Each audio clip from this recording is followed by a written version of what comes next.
Hello and welcome to episode 253 of the FReality Podcast.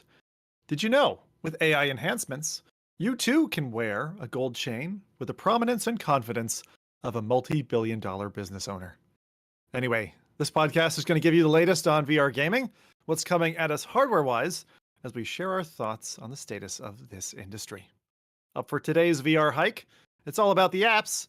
We've got PSVR2, Meta, Bhaptics, all brought a dollop of creme fraiche to their respective lineups this month. And like a dominatrix in heat, Sony's consumers are shouting safe words ahead of the high-octane race to Smith Toys as PSVR2's fire sale bends the UK over its knee. Mark Zuckerberg has his Mac 10 flipped sideways and is popping off shots at Apple's HQ as the Metamobile's tires screech away from the crime scene as they tip off enthusiasts and investors to next year's pipeline. Braving the nursery rhymes and offensive speech pattern of Squeaker Nation, I hopped into the next Gorilla Tag to bring you disturbing news about the children of the future and their dark occult. Wrapping up the spotlights for today, I'll share community feedback about No Man's Sky and Gran Turismo 7, both having just had big updates, and as a welcome basket for new PSVR2 owners to consider. All right. Well, with that, we'll also have a little bit of some sunny side-up cookware later on with a little highlight from Adam too, but I'll save that for later. And for now, order up a blood orange margarita, relax back into your seat as it's time for crew highlights. Now, Rowdy is absent from class today. His attendance sheet will be marked tardy, and his complimentary afternoon beaver tail has been returned to the kitchen.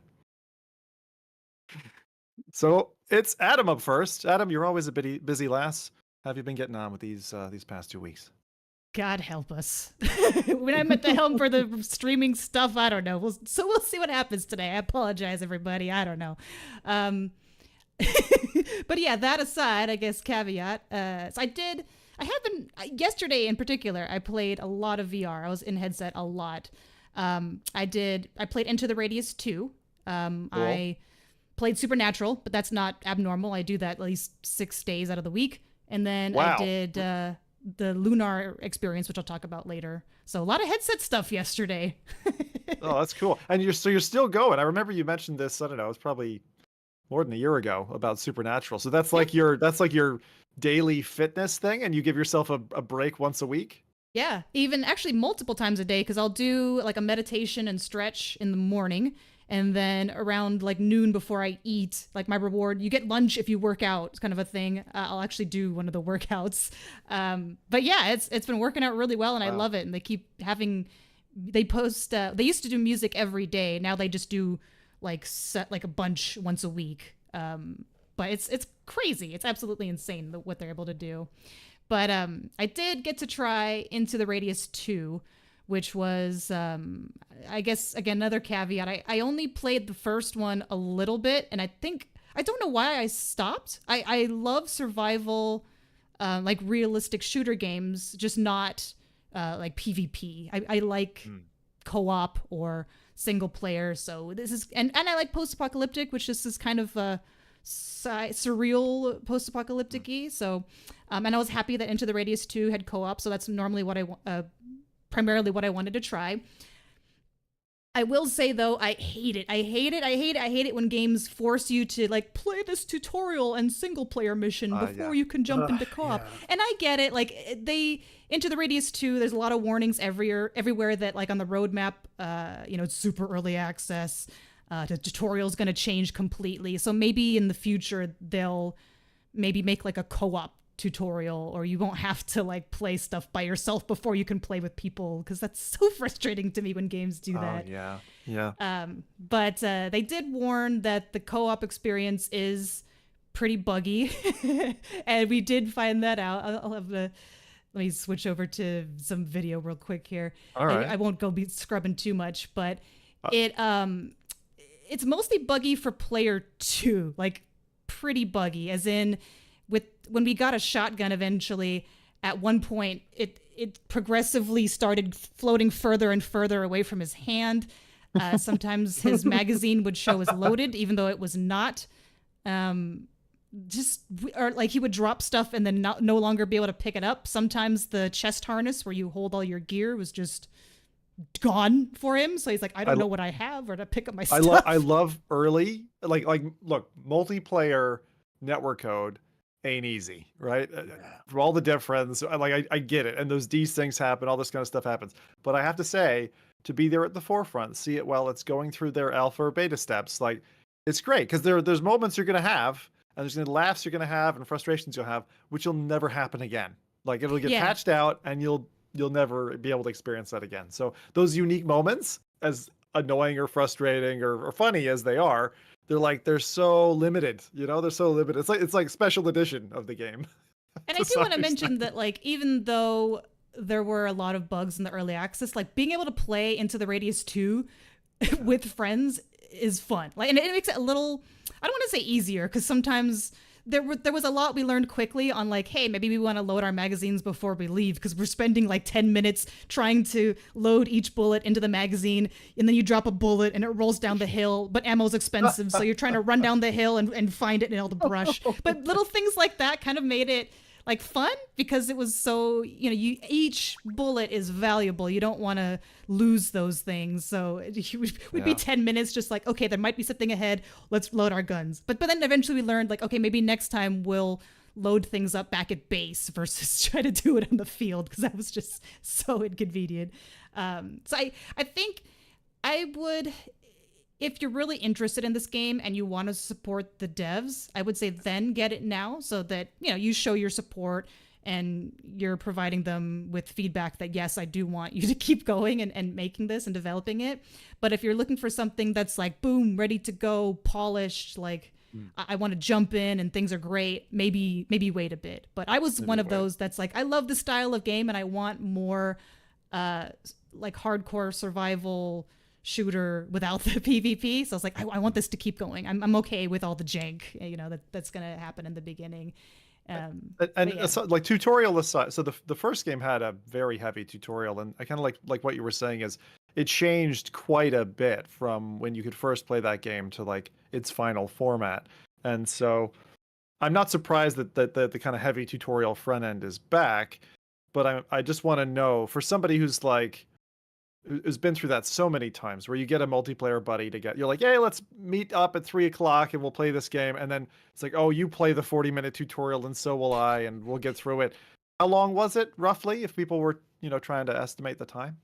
Well, there's the tutorial part, which isn't long at all, because it's just kind of like Into the Radius 1, where it just shows you like, this is a gun, this is how you load it, and there's like, pop-up things above it. That part wasn't long, but it makes you do a first mission where you go into the first area and you have to find an artifact. So it really depends on how quickly you can get the hang of the game, because the artifact wasn't far from where you initially spawn, but you kind of have to know what you're looking for.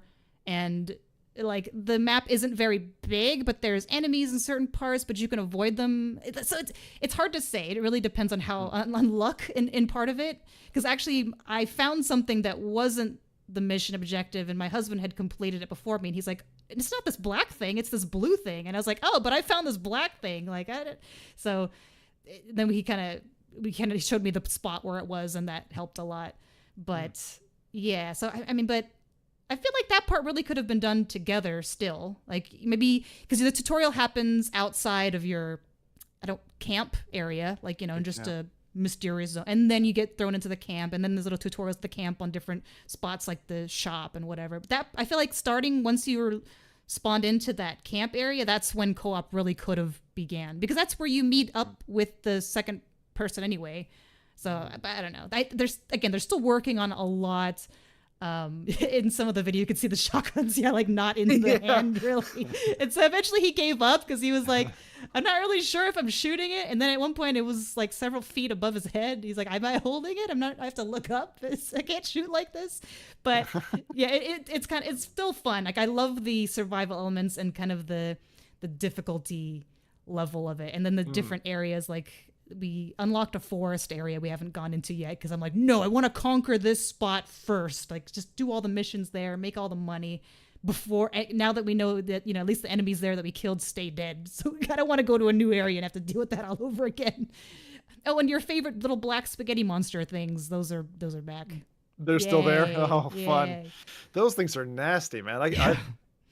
I'm just happy I haven't had a nightmare. Sometimes you're in a nightmare that's kind of inescapable and you can't get away from the bad thing. I just imagined that thing would come from me in my sleep. But bringing along a buddy to this world, like I was thinking it through in my head, and I'm like, that's actually probably the magic sauce that I was missing from the first game, because it's just the first game was so heavy, it was so suspenseful that like I felt like suffocated by it. Did you find any levity in bringing a partner along? Yes, because another thing I love is being able to go and just scavenge. Like I love going into houses and we're looking for like just the bullets or stuff we can sell. And so that was really fun to do together. And then we can also share, because your backpack has a certain weight that before it gets full. So now then we can both take things and be able to sell it. So I love that. Just adventuring and exploring and knowing, and it makes it also a little maybe easier, I guess. Maybe not now, because again, with the player 2 having a lot of bugs, I wouldn't say that's easier, but it may be comforting to know that like someone else could be shooting at the things and helping me take things down when we see them. So, but I agree. It's got to help. It's got to help with the shortage of ammo as well, because like someone can be loaded while you're reloading, and vice versa. Mm-hmm. And then I saw a pretty neat like inventory system, like a hard clamshell case. Yeah. Can you explain just a little bit, like how does that work? So that's the backpack that I was mentioning. It does have a weight limit, but you could just cut out. The backpack is basically your inventory system, and yeah, you can just put stuff inside of it. It doesn't have pockets. It's one of those like free floating I don't know what we call it, inventory systems, but you have that, and then you also have your rig, so you can put like flashlights and those little match. Wait, did you say there's a limit, like a weight limit? So you can throw stuff in the physical space, and provided it all fits, you can throw in as much as you like, but then you hit a weight limit on it. And how do you know that you've hit the limit? There's a number that's on the backpack. I don't remember what the weight, but once it's once you've hit it, it turns red. It goes from green to red. So I just go by colors because numbers are hard.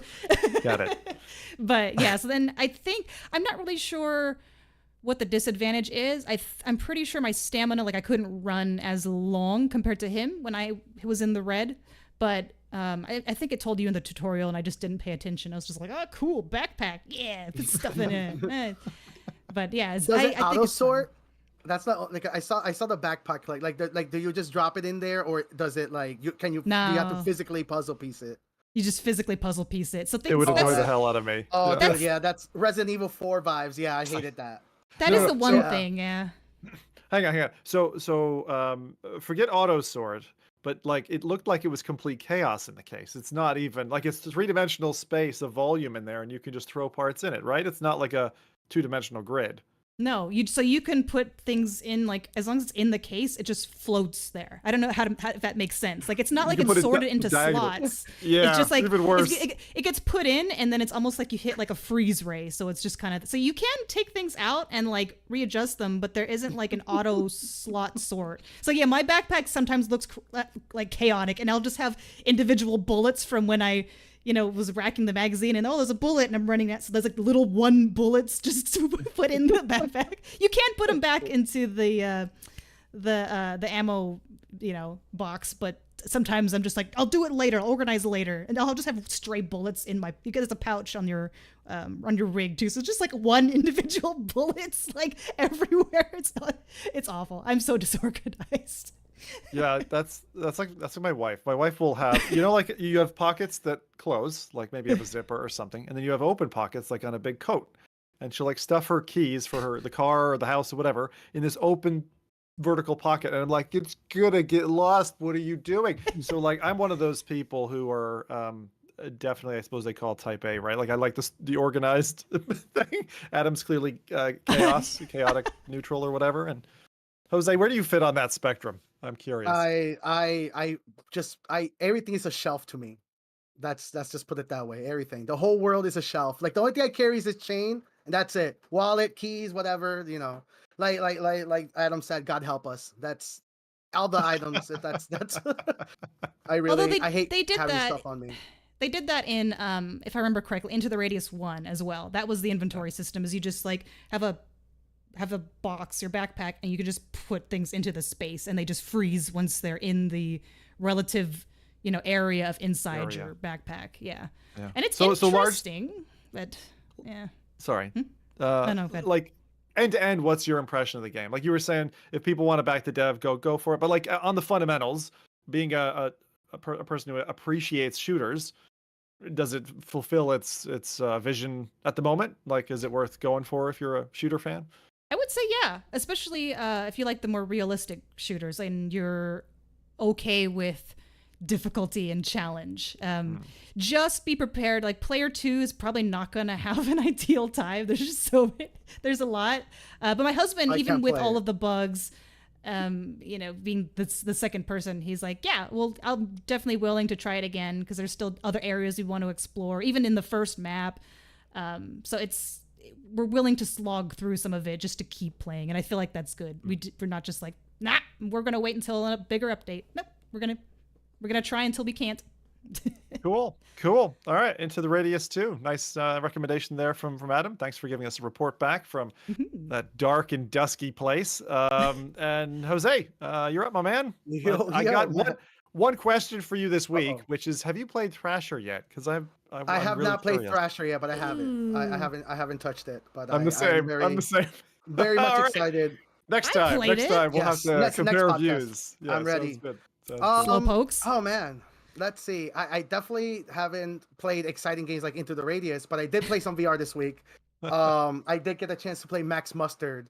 And cool. When I mean I got a chance to play it, I mean that I sat down, like I think it was like 8:00 p.m. Tuesday. I was like, you know what? I got some time tonight.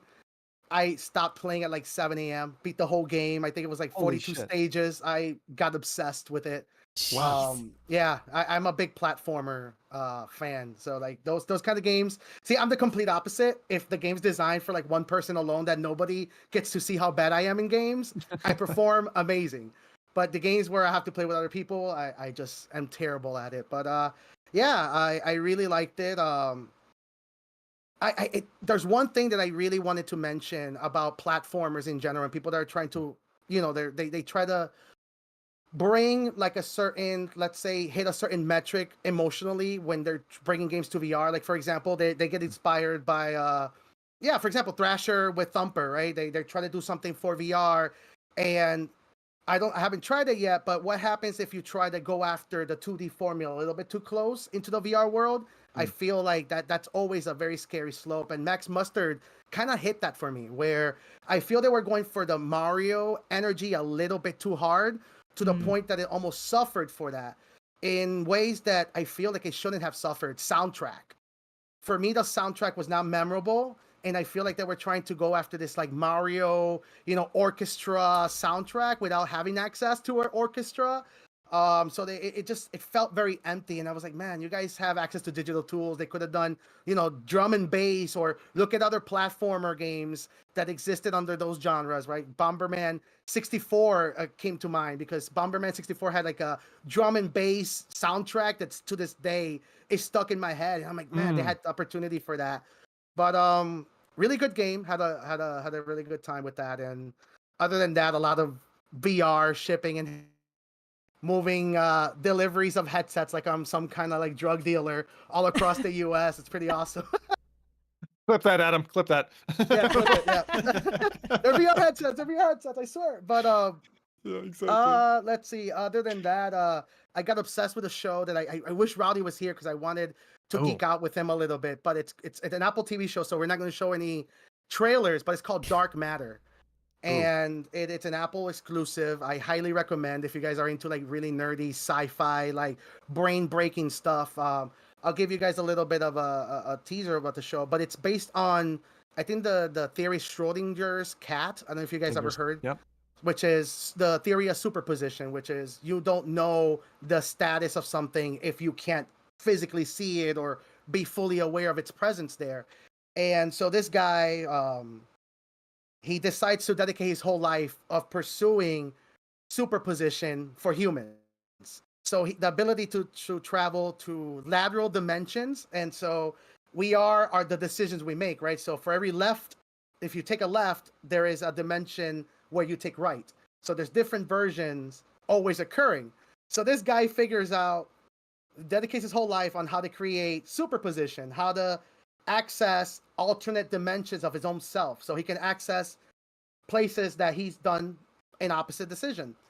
And so this guy, dedicated his whole life, realized now that he's like a trillionaire, that he's like, damn, I didn't, I ended up pursuing my career instead of having, saying yes to the lady that I was with and building a family with her.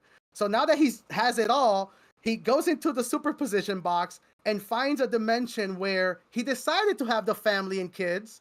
Oh no. And kidnaps his own self and just replaces his life.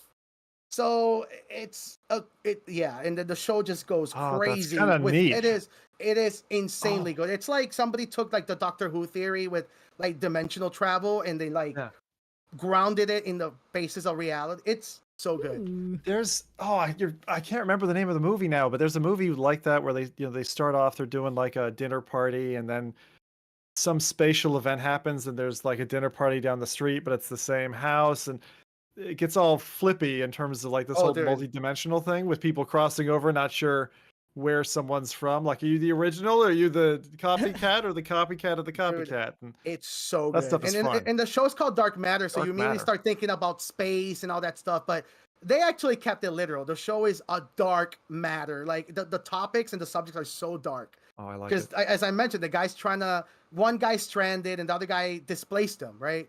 So the guy that's stranded, he's trying to find his original home, while actually the guy that dedicated his life to being a family man, so he's not the nerd, the guy that replaced him. So he's trying to access, I guess, reach the same levels of intelligence, figure out the tool that this guy's using, while also trying to find his home dimension, while also he's exploring the other dimensions as he's getting there. So there's dimensions where his worst fears come true, like his wife is there but she has a terminal illness, or his wife is there but his son is dead, or they show up in a world where the world is ended, essentially. That stuff is so interesting but so creepy at the same time. It is, dude. And like anxiety. Teleportation. Yeah, it really does sound like those shows that where you can't breathe watching the show because you just can't stop. That it's one of those shows. Is that brand new? This is the first season of the show? First season. Okay. And it is. Is it like live airing? In other words, you're following it along, or unfortunately, I think it airs every Wednesday. Behind. No, but the season finished. So it's okay. Yeah. So it's a good binge-worthy show for sure. I find that and teleportation so creepy. Like the idea of the person that teleports on the other end is like no longer you, but the original you is like gone. I don't know. That stuff creeps me out, but I love it. Teleporting into a place that you physically can't be inside. Like I don't know if you've seen the show The Boys. Have you seen that? Yes. Show on Amazon? Yes. Have to watch the next season. The father that he like teleported. Yes, I know what you're talking about. No spoilers for this latest season though, because I haven't seen that one. But holy crap, I know exactly what you're talking about. Like I can't. It's insane. That's crazy highlights. That is mad. Okay, pardon me. I'm trying to fix the light that went off. Yeah. So, that's another show I'm gonna have to watch. It's very dark. Highly recommend. Watch it. Definitely not with kids around. Oh, so you've seen it as well, Adam? Yeah, The Boys. No, not the one he's talking about. Sorry. I got confused. No, sorry. Yeah. So The Boys, I haven't seen the latest season, but I'm a big fan of The Boys. It's great. It's very goopy show, and but Dark Matter, good name. Yeah. So I will. Thanks for the recommendation there. I will say, chat. Thanks for those coming out to see the live show. Sorry to those in advance who I don't see in chat while we're spinning our decks up here in the bitter north. But I do religiously watch the show back afterwards. So if you say something, whether it's naughty or nice, I'll certainly catch it then.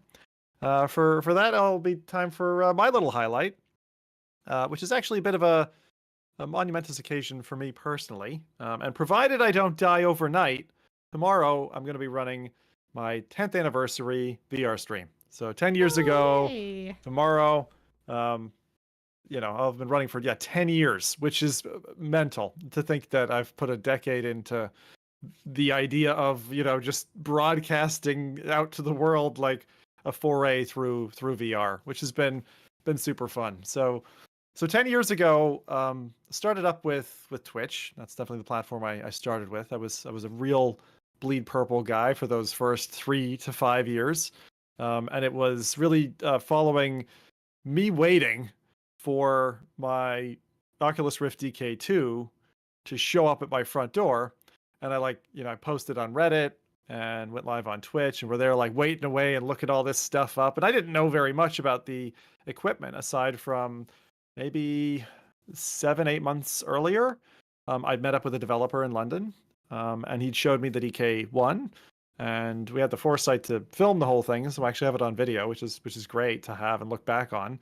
But I really felt like it was jumping into the Matrix. That was the idea. So I was sitting there eager, waiting. And the game we ended up playing was Elite Dangerous, which at the time was an incredibly expensive. Look at young Zim looks beta. so young. Sorry, I had to say, like, he looks so cute.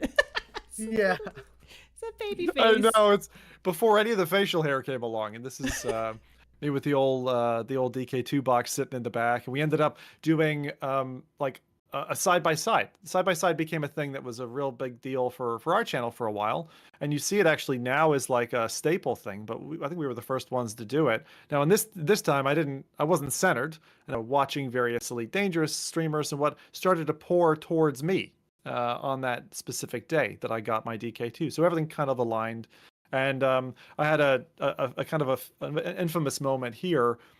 Where about 17 minutes into that particular video, and you won't be able to see it on the clip, so don't worry about that, Adam.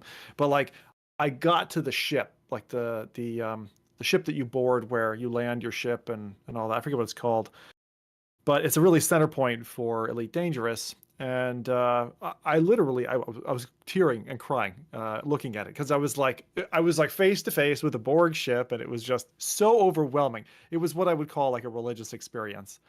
And I don't know, it's been a very, very fast track since then. We covered like nearly 250 DK1 demos was the start. And then we moved on to other kind of more fundamental titles. The advent of kind of AAA VR came in and about it. We went through all the wave shooters and puzzle rooms and all that kind of stuff. And we're getting close to, 1,700 reviews. Like, I've touched a lot of it, but it's been such, like, I've just been a surfer the whole time, just riding the whole wave. And like we were talking about earlier, Adam, the nature of a lot of this stuff is far more fragile and interim than I think I had expected at the front. I thought, okay, if I'm having this experience now, 3 years from now, I'll have a better headset. I'll be able to come back and play it. And a lot of that software stack, it just kept dying along the way. So you'd have like the original Oculus Share demos, Birdie Kingland comes to mind, what was that called? Cyberspace, the one where you were on a big swing, basically, where if someone pressed the keyboard on your the space bar on your keyboard, it would let go and you'd fly off and you'd crash into like this French street, and there'd be ambulance sounds and you'd be dead on the ground. Like, the whole thing was just crazy. It was a crazy like revolution of not just computing but gaming at the same time. And I've absolutely loved it. It's been an amazing 10 years. I wouldn't do it different. Brought my family along for conventions, started to learn the UK convention circuit, ended up in California, ended up partnered with Oculus very early on, helped them and Zuckerberg with the first CV1 like launch, because we were, administering in Twitch, was everyone saying horrible, hateful things to Mark, like it was like and seeing the unveiling of like Microsoft's partnership at the time with the Microsoft controller back before we had touch controls, all this kind of stuff has been really, really cool. But it's been such a big part of my life. And like, then doing clubs on the side, because like doing events and getting multiplayer, working, whether it was Minecraft or VR poker, Assetto Corsa in the sim racing, modding Skyrim, and just falling into that, and that whole side of the internet was super fun. And for the last year, because we just crossed a year on that, like Gran Turismo 7, and being able to just enjoy that racing club. So it's been a decade-long swim. And a lot of that stuff, like probably the majority of it, you can't play today. But today I'm a happy PSVR2 and Quest 3 gamer. That both are excellent, unique offerings. And I think if you just come into VR today and you're just picking all this stuff up and just kind of figuring things out, God, there's such a library of things that you can play, and there's just so many ways to play it. Whether you're a UEVR kind of modded gamer on PC VR, or you just picked up an ultra expensive Apple Vision Pro and you're playing, resolution games on there. There's so many different ways to come at this that now it's a little bit all consuming to some extent. Like you can't really be. I used to be the variety VR guy, and I was biggest on Twitch for a time, and could do all the different headsets, do all the content. It's not possible for me anymore. Like it's I just so can't. Funny. I still remember Can't do all of it. Even for me, when I did regular Twitch desktop stuff for the longest time, and then the advice out there is always like niche down, find something so that you're going to specific people. And then that's when I discovered VR. But I remember at the time I was so worried. I was like, is VR too neat? Like, is there anyone out there that cares enough about VR for me to talk about it and really get into it? And it's been one of the the best decisions of my life, I could say honestly. But it's just, I wish I could tell younger Adam, like, go for it, like, stop, don't be so worried. Because if I had just stuck to Overwatch or like variety stuff, I wouldn't be on this podcast. I wouldn't have, I wouldn't know you guys who are awesome. So it's crazy how VR has brought so many people together, and because we got in so early, it's nice. And it's insane. It's exactly what you were talking about, Jose, about dark matter. It's like that decision, that fork in the road. Like, did you go left or did you go right? And I can still remember the conversation I had with my wife in the other room where we're like, shit, Facebook just bought Oculus and they're going to fuck it up. And, that's literally the conversation we had. And I hummed and hawed for like half an hour. And then I placed my DK2 order because I was so smitten with DK1. I was like, surely this is the only way. I was like, well, what if it fries my eyes? What if it screws me up for the rest of my life? Like, I literally thought about these things because I'm like, I don't trust it. It's a development kit. You never know. But we decided to pull the trigger, to take the risk, to go that route, right? And then since then, it's been one mission, which is share as much as humanly possible. That's, I think, like a live streamer's mission is usually that. It's like your mission is to kind of share with others and then find an artful way to make that entertaining. And hopefully we've managed to do that in the last 10 years. And I hope it's not the last 10 years, 10 more, let's go. And you're not dead or blind, so it was good. Not dead or blind, so hey! And I just have to say, like, no jadedness, right? Like, a lot of people that do this for 10 plus years, any career that they dedicate to talk about it, I think that being jaded is unfortunately a reality that comes from it. I know a lot of people that done game reviews, that been playing games, since the early 80s. And if they talk video games now, it's like they're talking about something that they really hate. And it's something that I always thought about when it came to content creation. We're talking about passionate industries. This is like the first time that I get to do this because I'm from a whole different, the complete opposite, right? I was the one that like championed you guys talking about VR, right? Well, I'm behind the scenes, moving boxes like El Chapo. But it's just so cool, like, because it's nice. Important, right? It's so important that people share their passions, because if there's nobody talking about these passions, then nobody's buying these headsets, and I can't be passionate about the industry if there's no industry, right? So it's kind of like how it's all needed. It's all needed. And exactly what you just said there, Jose. It's not just about people who put their face in front of a camera either. Like, there are the people who, like, the way I look at it, like the people who play a game end to end, right? And leave a review on a store, who find something that they like and hold it up. It's the idea of that, like, second person dancing in the field, that whole model. The person who promotes the person or the content that they really appreciate. That's really where the magic happens, and then people start to find gold nuggets, and then it attracts other people who aren't the wiser. And I feel that way about, like, where we're headed with this whole proposition, the value add of, like, mixed reality, AI infused assistance. And like I said in the last podcast, like, I've got a buddy who's jogging along with me when I'm walking the dog, and that's just so weird, but also so cool. We'll talk a little bit more about that in today's podcast, and some of the stuff that also is in the pipeline, planning ahead. So for those who've been along for that ride the last 10 years, thank you for the company. Thank you for watching this show as well. So let's get on to some fun stuff. All right, I like starting off on Twitter or Reddit related things, so we're going to start there. One of the games that started me off as a nice little segue was Euro Truck Simulator 2, a game that I remember looking at and thinking, God, that looks boring. I'm going to be out of this game in a few minutes. And it was like, it consumed like 3 years of my life. So speaking of that worked excellent in VR. It was really fun just driving a truck. I don't know why. It's like something about it, the speed, the backing up, reversing a truck and learning how to park and all that kind of stuff. And then, of course, being drunk and killing a family on the road or whatever. All that's fun, too. As one does. But VRChat has its own Euro Truck Simulator yet. I don't believe this is titled yet. But Twitter user and world designer for VRChat, Vernion, has shown real-time vehicle reflection, multiple mirrors, backup camera, several different vehicles in this sprawling like desert world where you can just hot swap in and out of trucks and just drive. This is VRChat.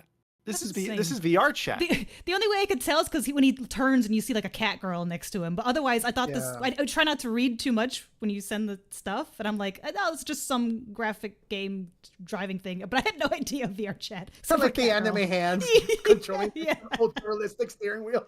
Absolutely. That is crazy though. No, it's mad. I mean, there's like, and the fact that you can do this along with your anime waifu or whomever you choose to be in your passenger seat. This looks like a hell of a good time. There's a clip after that one that's him like bebopping with an NPC that he coded in the passenger seat, and it looks like a vomit comet, to be honest. But he's like bobbing his head, and the NPC is not bobbing their head. And at some point in the video, reaches over, grabs the NPC's head, and like forces him to head bob, you know. And they're both like jamming out to tunes.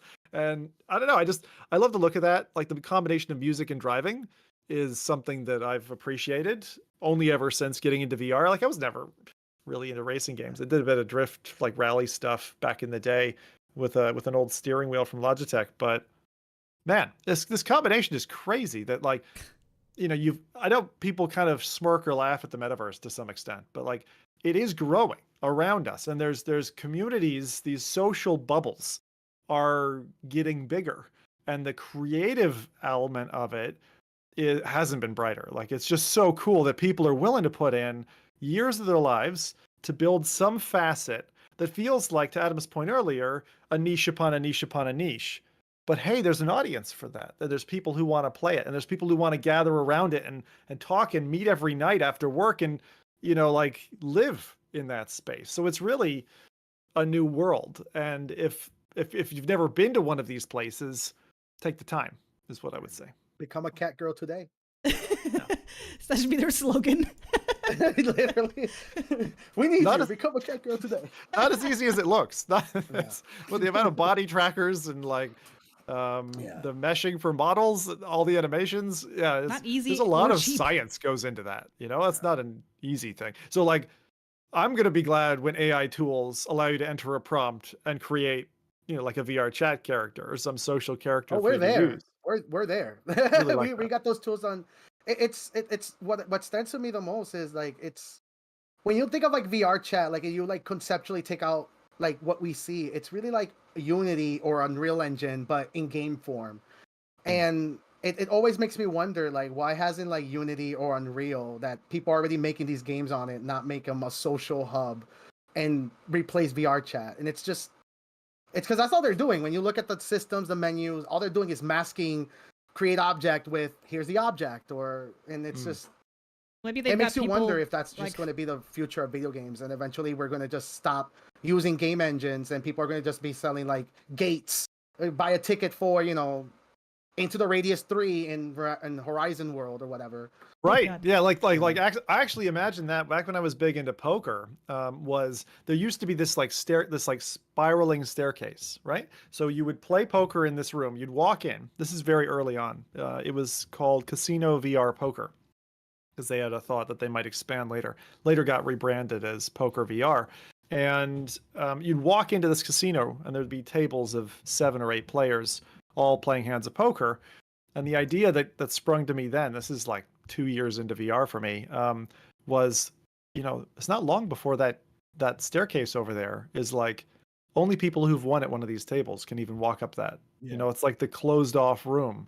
And then you get the whole mentality of like, what's going to happen when the virtual mafia shows up and power plays start happening Yes. in this VR social environment. And it's no longer, well, maybe it still will be about rich and poor, but like there's other dimensions that start to play a factor, and it gets very exciting very quickly. So I'm really looking forward to that world. I do think it's probably 10 years off, but damn, when we get there, I'm ready. I'll be at that poker table. I want to join take the your virtual money. mafia. That's what I'm excited about. I want to become a virtual thug. I want to like shake people down for virtual V-Bucks or whatever. And that sounds like hella fun. Like that's like a Grand Theft Auto that we're just waiting for. Like own the property, shake people down, be the bad dude or gal, right? Yes. If anyone wants to hire me for their virtual social worlds, I'm in. Take back your expensive assets from your house, your virtual house, because you didn't pay your taxes. But that happened already, right? In games like Eve, where you had factions and people would have like literally like I think it was hundreds of thousands of dollars of destruction when one fleet would attack another, and like these things do happen in the gaming industry. So we're just waiting for that moment in VR. Really, had made it so that when you turned back, something had changed. Like there's a television, you turn away and you come back and it's turned on, or you look back and now it's a bush, and then it just kept evolving the world every time you were turning your vision, and eventually you'd find your way through like this whole storyline, all just told with visual objects, and it was incredible. So he went off to build Resonite. I can't remember what it used to be called before the relabel. It kind of looks like I think the name is not great. The relabel or the previous project, Neos.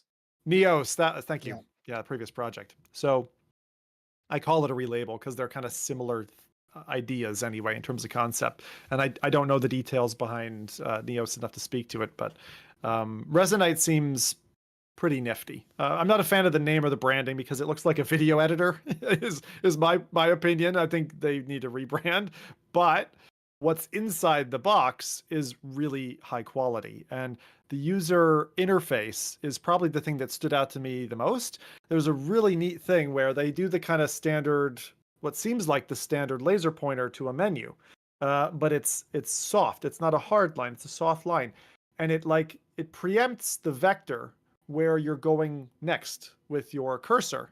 So as you're pointing and you go in a direction, based on the momentum of your hand or your stroke, a little vector pops out, a little arrow, and it kind of shows you how far you're going to be going with your cursor. It was a really interesting implementation. That sounds boring. Go try it. This is on Steam VR. You can get on it for free. Just create an account. And the worlds are like, I'll call them like a richer, more graphically high fidelity equivalent of VRChat. Same thing with the menus. I thought they were pretty good. But it was my first taste. I'd never gotten a chance. This isn't a new thing. Resonite's been around for months and months. But I thought I would just, again, give a high five to Fruxius as one of the really OG gangster devs. And that project has really kind of caught my eye now. So I'm going to plan a date night, bring my wife along for the ride, and hopefully the audience too. And we can all just kind of go find out what's special in that community. So have you both tried? Yet. No. Oh, you haven't? Okay.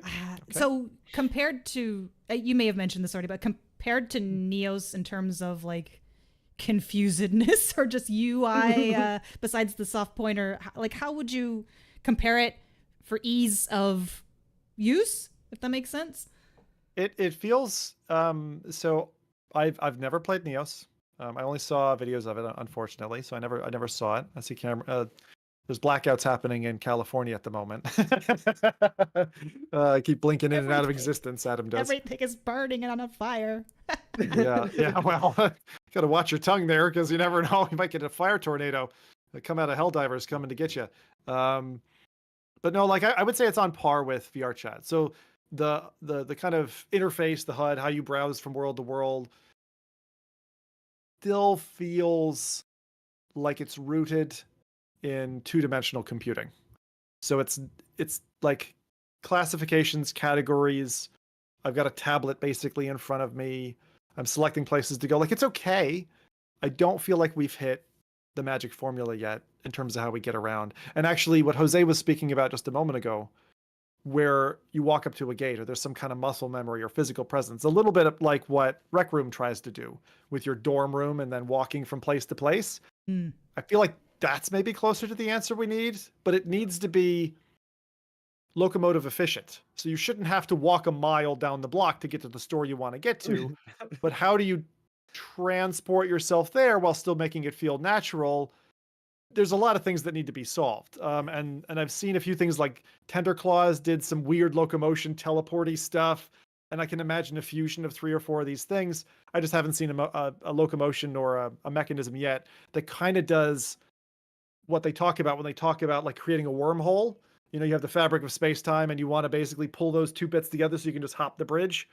Yeah. That's what we need in VR. But I have never seen a model yet that does it well enough. Neo, I actually tried both. Shout out to Skiva. Actually, he gave me he's your tour really guide? in-depth tour. So he was my tour guide for Neos, and it was brain breaking. But one of the things that you're mentioning is I think that the both of them do offer like a really unique take on how to travel for. They're actual physical objects that you can put on the table, and you can actually you can tell people to just touch that orb and they can access that world. Okay. So that's actually a really cool way for people to travel worlds. I think Neos and Resonite both have that.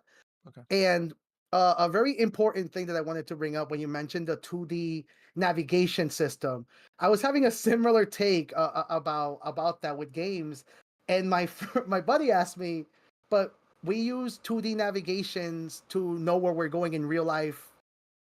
So because we use a GPS, you mean like driving your car? Yeah, when you're driving your car, Google you're looking Maps. at the 2D navigation, Google Maps. So I think that's the difficulty there. Is like I think what we need is somebody who has to conceptualize something that can't physically ever be done in real life, which is what you meant, like a fusion of all three.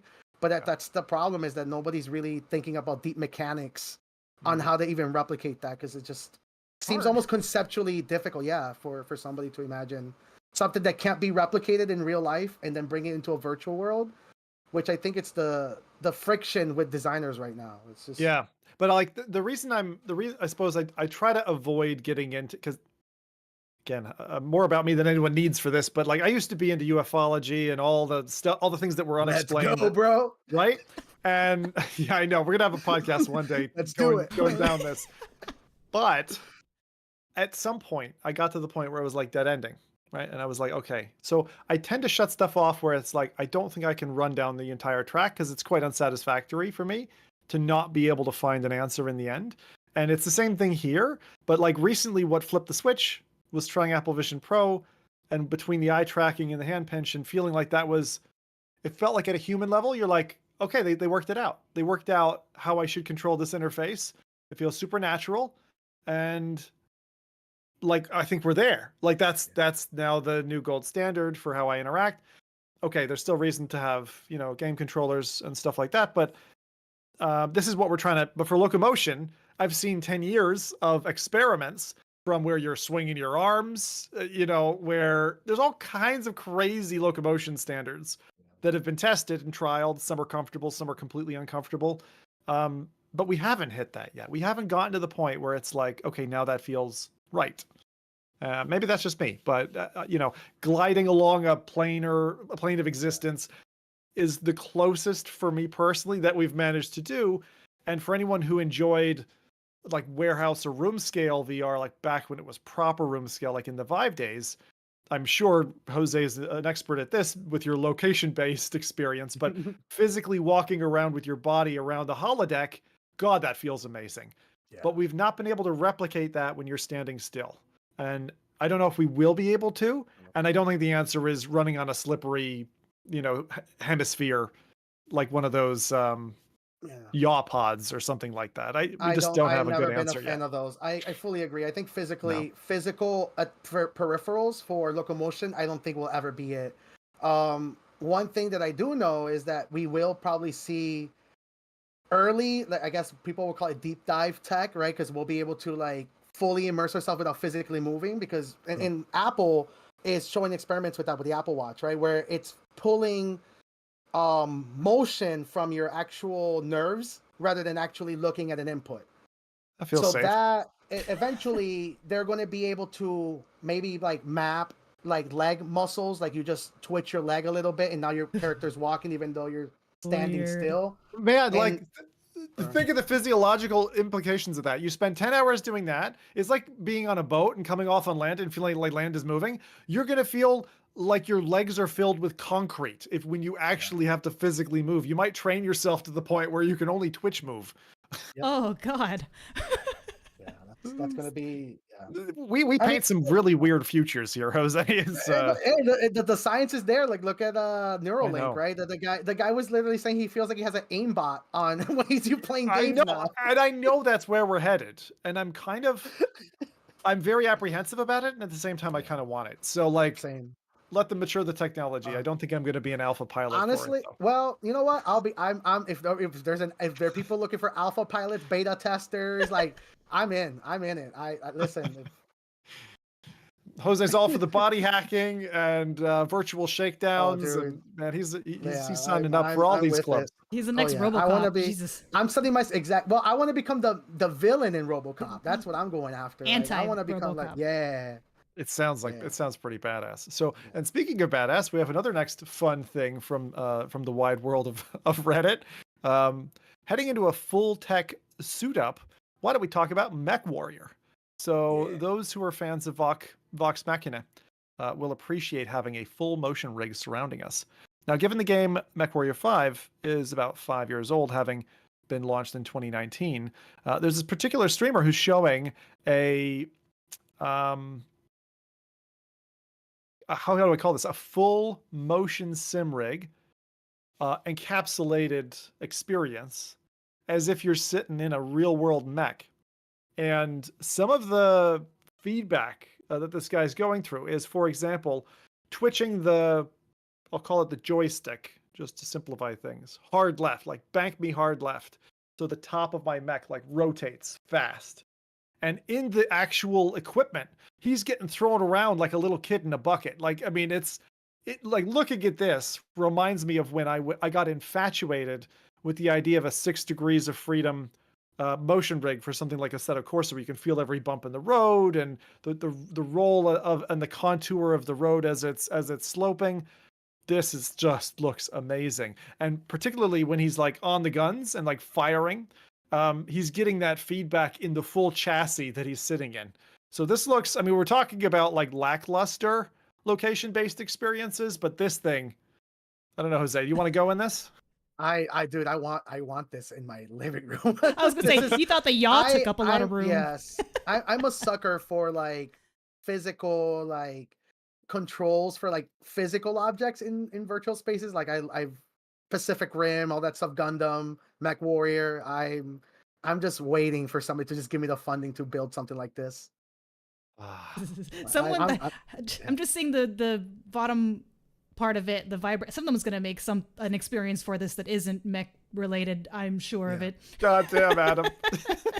It reminds me that it almost looks like the pull down bars. You know, you got the weights that are on the pull down bar, and it has that like the fat stacks of weights like that. Like that's what it kind of looks like for some reason to me. But this is so cool. Has anybody actually done that? Like workout virtual equipment with physical? Yes. Like, I've seen people that do like the rubber band There's gyms resistors, for but it. I'm talking about like. Oh. Yeah, absolutely. Box VR. Yes. Right? Box Box VR Yes, in Box San VR does Francisco. yeah. You can go along and play like a MOBA. It's really weird. It's a VR MOBA, but you strap into well, they might have better equipment now, but you had the puck trackers from Vive, and you had a Vive Pro, and you were doing all, like I worked out for hour and a half or something like that. And I filmed it. It's online if anyone wants to, is anyone curious. Really weird, actually quite effective.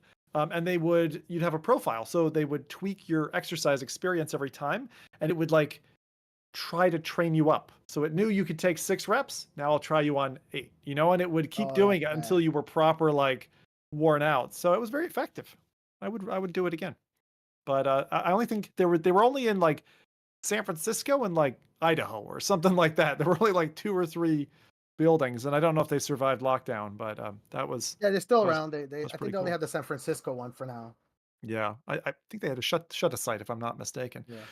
Okay, well, with that, we were talking about game controllers. That's very, very large scale game controllers. Let's bring it down a little bit. There's a little snippet from the web today, courtesy of MRTV. So Sebastian tweeted that he's got an upcoming opportunity to try out dedicated controllers for the Apple headset, which it sorely needs. My reaction to this was maybe somewhat negative. I looked at these and went, okay, so you've ripped off the Meta design. But this is a third-party company. These controllers are called the Surreal Touch, and they're designed specifically for Apple Vision Pro. Even though they don't look like they're for that headset, that's what they're for.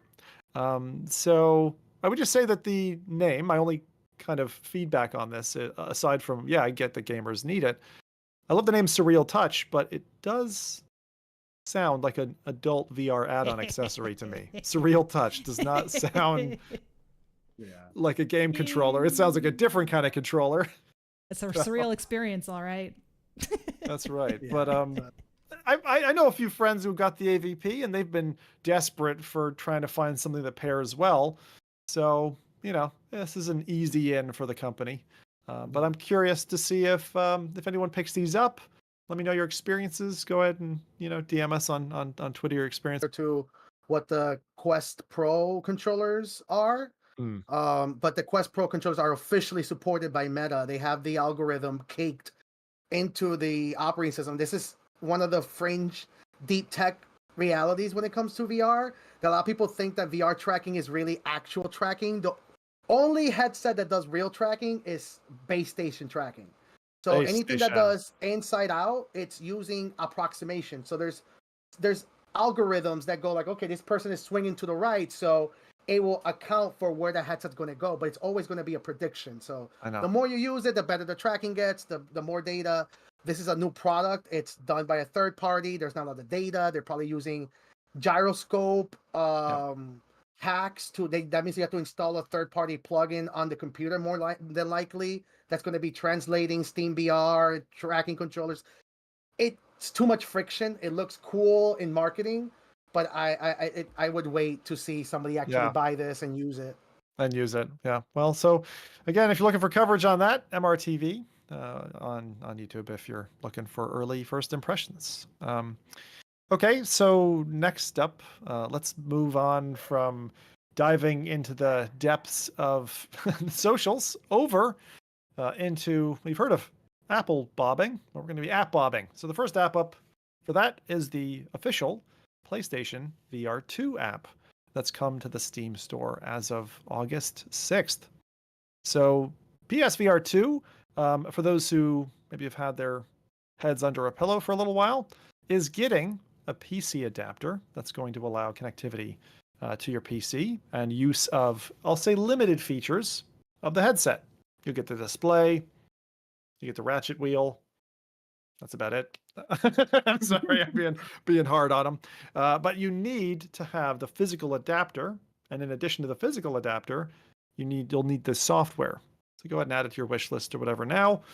Be prepared for August 6th to be able to install this thing.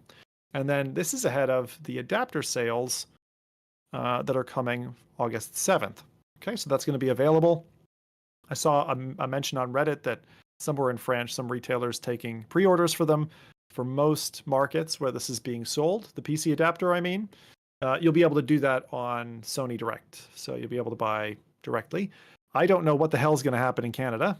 So we'll have to see whether or not we'll be able to get it shipped across the border, or maybe it'll appear at Best Buy. I have no idea. So I'm just going to wait and see, and then I'll probably pick one up just for the hell of it. It's not that expensive. It's $60. Yeah. So my personal bet to this is that somebody's going to make, I give it like 3 months. There's going to be a clone for this done, and there's also going to be open source software for it. I would say you mean cloning the adapter? Yeah. And then also the software side for interfacing with Steam VR. I see this. I give it, I would say personal bet, how I know the internet works, 6 months. In 6 months, we'll have clones and open drivers with support for these. I already know somebody who's waiting for the software to release. Yeah. What would be the advantage of that? You mean, so then we could tease out those extra features? Is that what you're saying? Yeah. And then odds are it's software.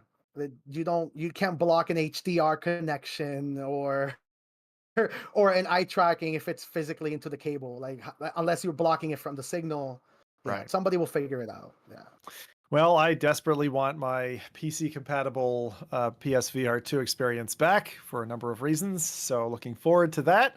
Um, for those who aren't in the PSVR2 ecosystem just yet, you'll be happy to know, at least in the UK, but I've heard rumors that this is coming to other places. There is currently what I called a fire sale at the opening, and they've dropped the price by nearly £200. So for 180 quid off, and actually in one retailer you can see it for 200 off, the price of the headset has dropped from £530, which is a lot, down to as low as £330 sterling. That's the equivalent of about $425 US, just for those on this side of the pond. And that's a pretty darn good deal for the headset controllers, and get you started off with what will be very shortly a PC compatible headset. Retailers in the UK who are selling this are Amazon, Currys, Argos, Game, and several others. One that stood out to me with the lowest bid price at the moment is Smith's. Smith's Toys is like the equivalent of Toys R Us over on that side of the pond. R.I.P. Don't even exist anymore. Yeah. But I get it. We're old enough to remember Toys R Us on this podcast. Yeah. Are they completely dead in the US? Are they gone? Is there like maybe like a Blockbuster where there's like a one store somewhere, or a couple? They're actually back, but they're inside Macy's, I think it is. Like the Macy's toy section is now called Toys R Us. Oh, interesting. Because up here there's a couple of brick and mortar shops still in Canada. I've seen them. I've driven past them, been in them. So they do exist still up here. But yeah, they were not doing well a few years ago. And I think a couple podcasts ago we showed their latest AI-driven ad, which proved that they probably still aren't doing well. Okay, so aside from that, great deals on PSVR2. One other thing I wanted to show you is a cool new stat, and Adam will have to tell me what spot they're in. Amazon UK shows their PSVR2 sales have blown up the charts.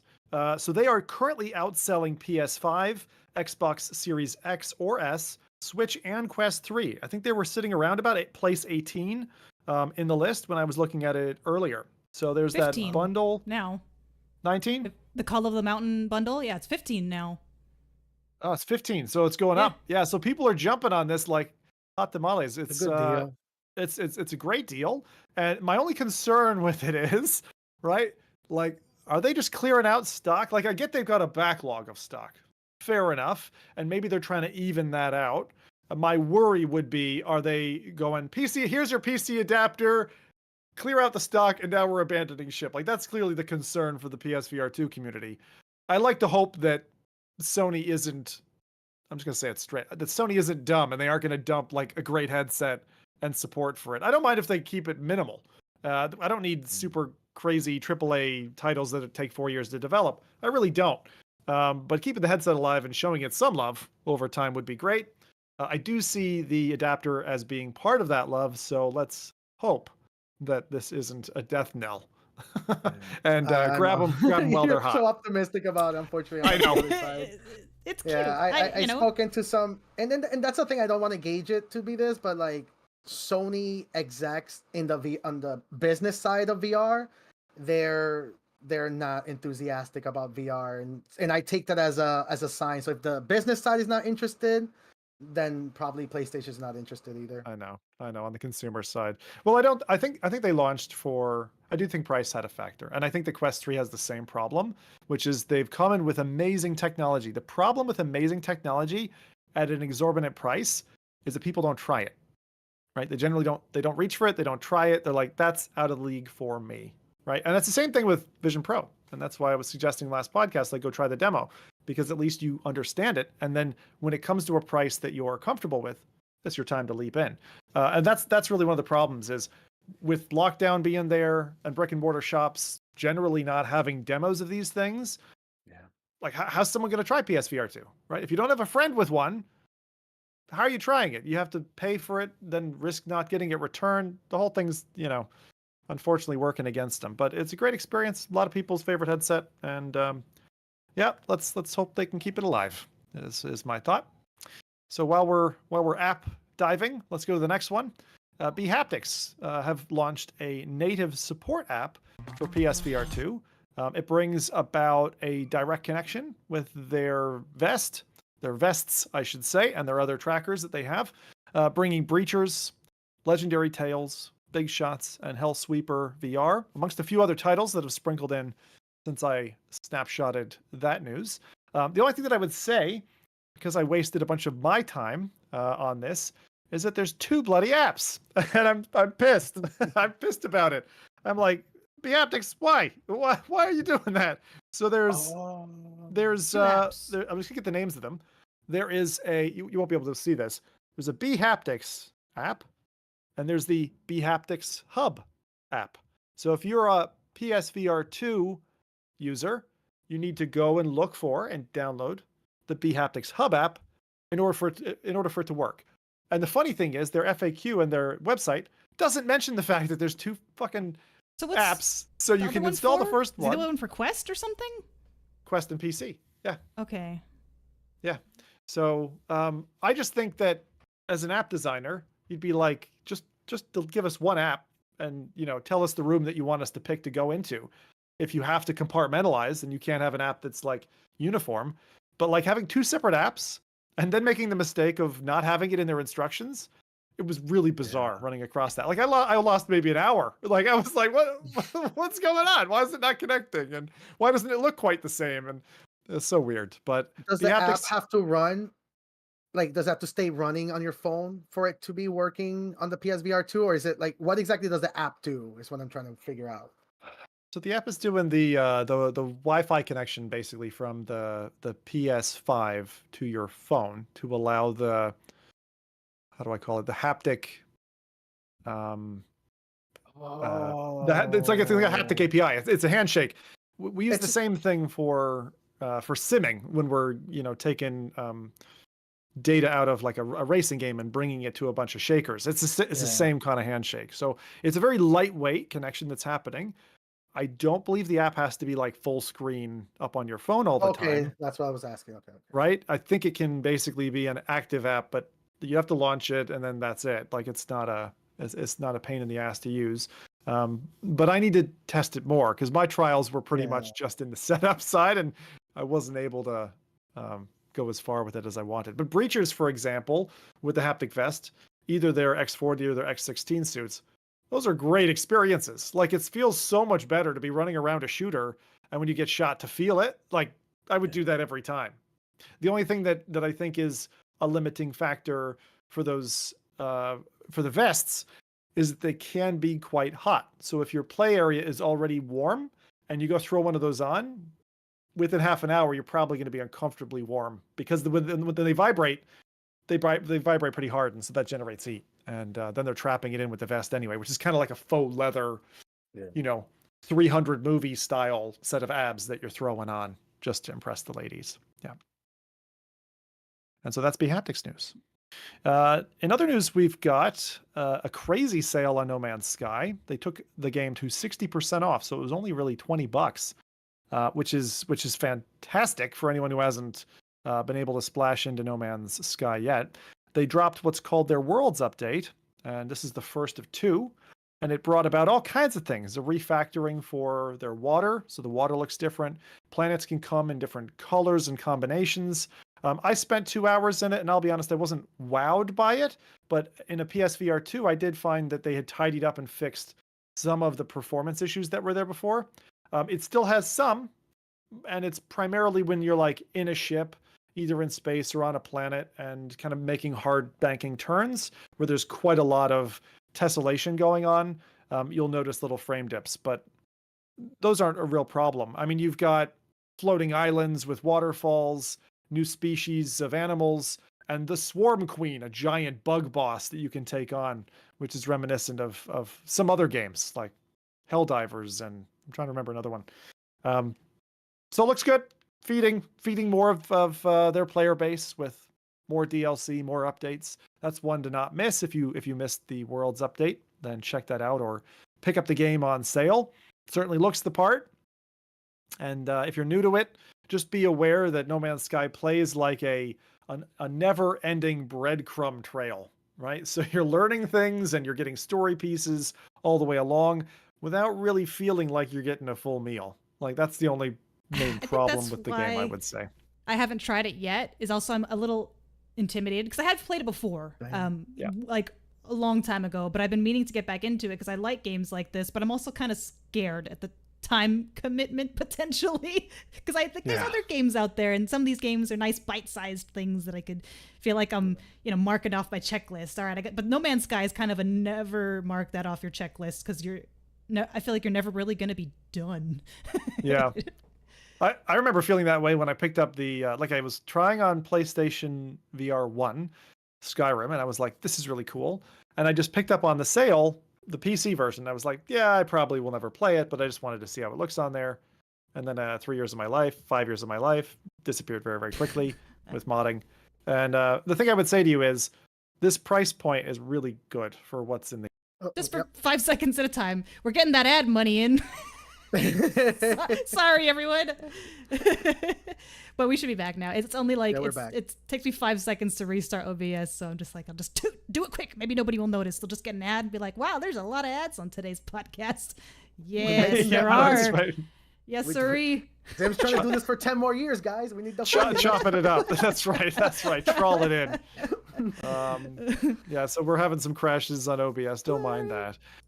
Okay, so that was No Man's Sky and the update, and my basic recommendation there was if you've already got the game on PC but you happen to have PSVR2 or you just bought PSVR2 on this crazy sale, then pick it up for 20 quid. Let it sit in your library, maybe untouched, because at some point you'll get to play it and hopefully you get your 20 quid worth out of it. Because the PSVR2 experience with the HDR and just the way it performs, it's amazing. It's really worth experiencing. The way that light falls in that game feels real. So very cool. Speaking of feeling real, or perhaps the opposite, GT7 had an update we talked about last time. Remember I said that we were worried about physics?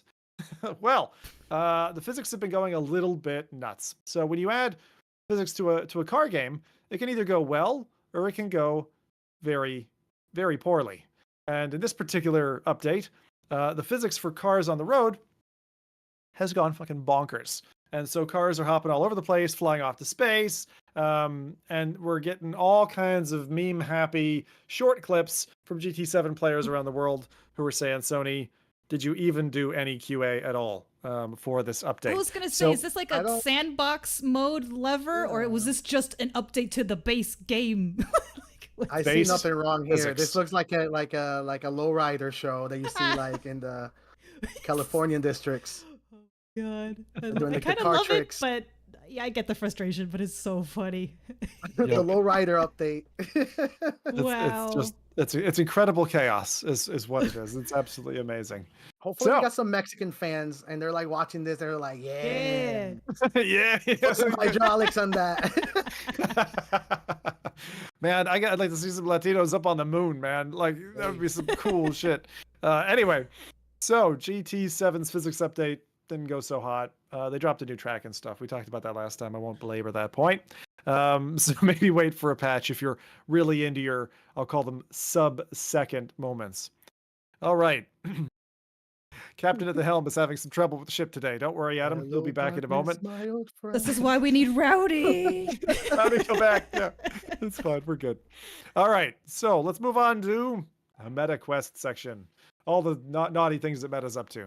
The first one is, speaking of apps, because we're still not done app diving, is the Meta Quest app has just been renamed the Meta Horizon app. And oh, I loved it when Jose reached out to me and he said, hey, are you going to be talking about this app? And I was like, you bet your ass I am. Because, well, you might have found, if you are, a constant user of your phone and VR and all that your app now looks like a little bit of a frowny face. It's got this kind of funny little logo to it.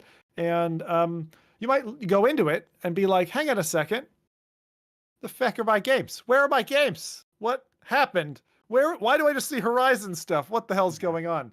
What's essentially happened is they've done a facelift to make the mobile app, which its primary purpose as a companion app for your headset up till now has been, install your apps, see what you've got, browse the store, remote install, maybe change some settings with your devices, link, help you through tutorials. That's what I would say are the main reasons that this thing exists. Now the main reason this exists is to stare at Horizon Worlds, see your friends, and see your hideous avatar in whatever shape, form, or whatever it is. Remember we were saying that like Meta was going to try to sell us clothing? I think this is that moment. They're like, guys, we waited a year. I think we can flog virtual shoes to them now. I'm not a fan of this update. I think they've hidden everything down the menu by 2 clicks extra that actually matters, and they put my silly short pants on my avatar right in front. But Jose, please let me hear your take. It's the Roblox app, right? It's 1-to-1. If you go download the Roblox app, it look at even to the product description. Look at the Roblox app. Meta realized immediately that Roblox, their business model makes a lot of sense, right? It's all virtual assets, virtual design, hub worlds. That's what makes Roblox's money. It's community creation. So you are bang on, dude. You are so dead bang on. Because I saw you just posted that comparison side by side. I was like, what's he on about? What, they look similar? You're so bang on. That they did another copy. They did a common meta practice or Facebook practice of cloning a competitor and trying to do the same thing, get the money. Damn. Okay, very good. And Adam, what was have you had any reactions to this changeover? I don't know if you've experienced it yet. To be honest, I never really used the app much other than like, oh, I just need to grab this screenshot real quick so I don't have to plug my, headset into my computer.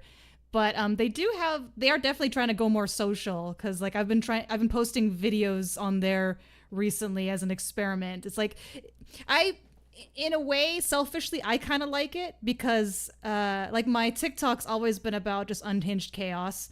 My YouTube's always been about sort of more tutorials, but I've never really had a good place to just put like quick, like sometimes I want to cover games too, but I don't want to cover them like on the other channels with other expectations. So I'm trying this out to see if like, are people actually going to be watching the videos on the feed?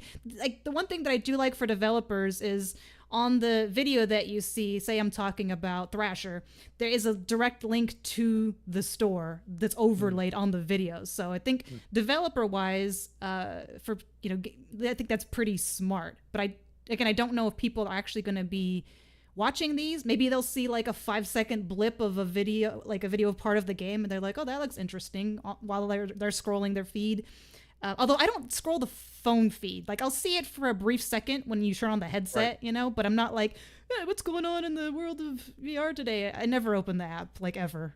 The phone app, so that's integrated in 2 places I've found. So it's in the phone app, and I would agree with you that I would generally, like I'm usually going to the phone app to do some action, whatever, pick up a code, redeem a code, like something, right? Talk to a friend.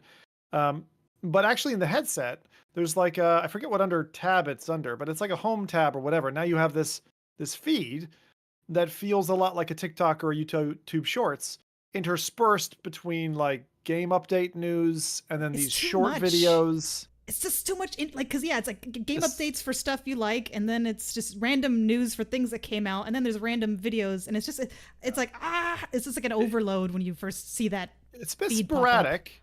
I did find it sunk its teeth into me for, I don't know, I let it for 5 minutes and I was like, okay, I'm doing the whole YouTube Shorts scroll of doom. I'll watch the funny video, go to the next one.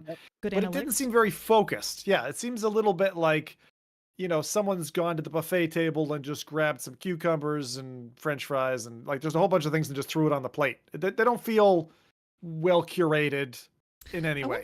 I wonder if they're going to have algorithms in place either now working on it actively or in the future where like, oh, they can tell you've been looking at more creator videos. Let's show you more creator videos. Or maybe you only care about game updates and that's what you've been focusing on. So now we'll just show you game updates. Like that would be my hope, is they would make some kind of algorithm based on what you're actually looking at versus like, here's everything. Good luck, Also, there's a potential there for a market for legitimate virtual creators. I feel like platforms like YouTube or Twitch, they kind of have like very gray stances when it comes to people using virtual avatars or virtual. I forgot what they're called, VTubers. They're YouTube itself is very anti-VTuber at the highest of levels, because there's realities of knowing who the person is. It could be a minor and all of that stuff. So I think that Meta has the opportunity to build a social media platform for virtual creators where it's natively all virtual,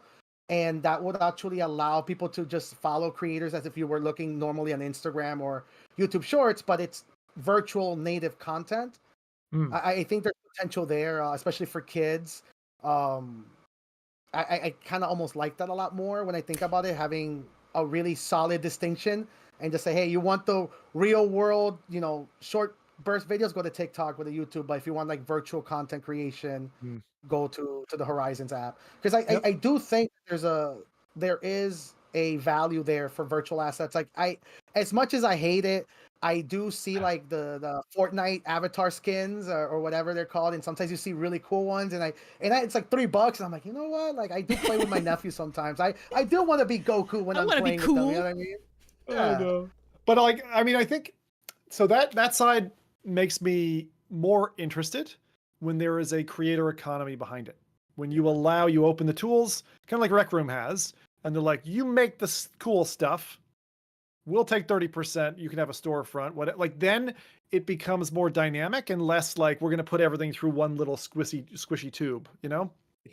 So that's the real value, right? Because think of Steam, right, versus Windows Store, right? I think if you put a game on Windows Store, I think the cut they only take like a 5 to 10% cut compared to Valve's, Steam's 30%.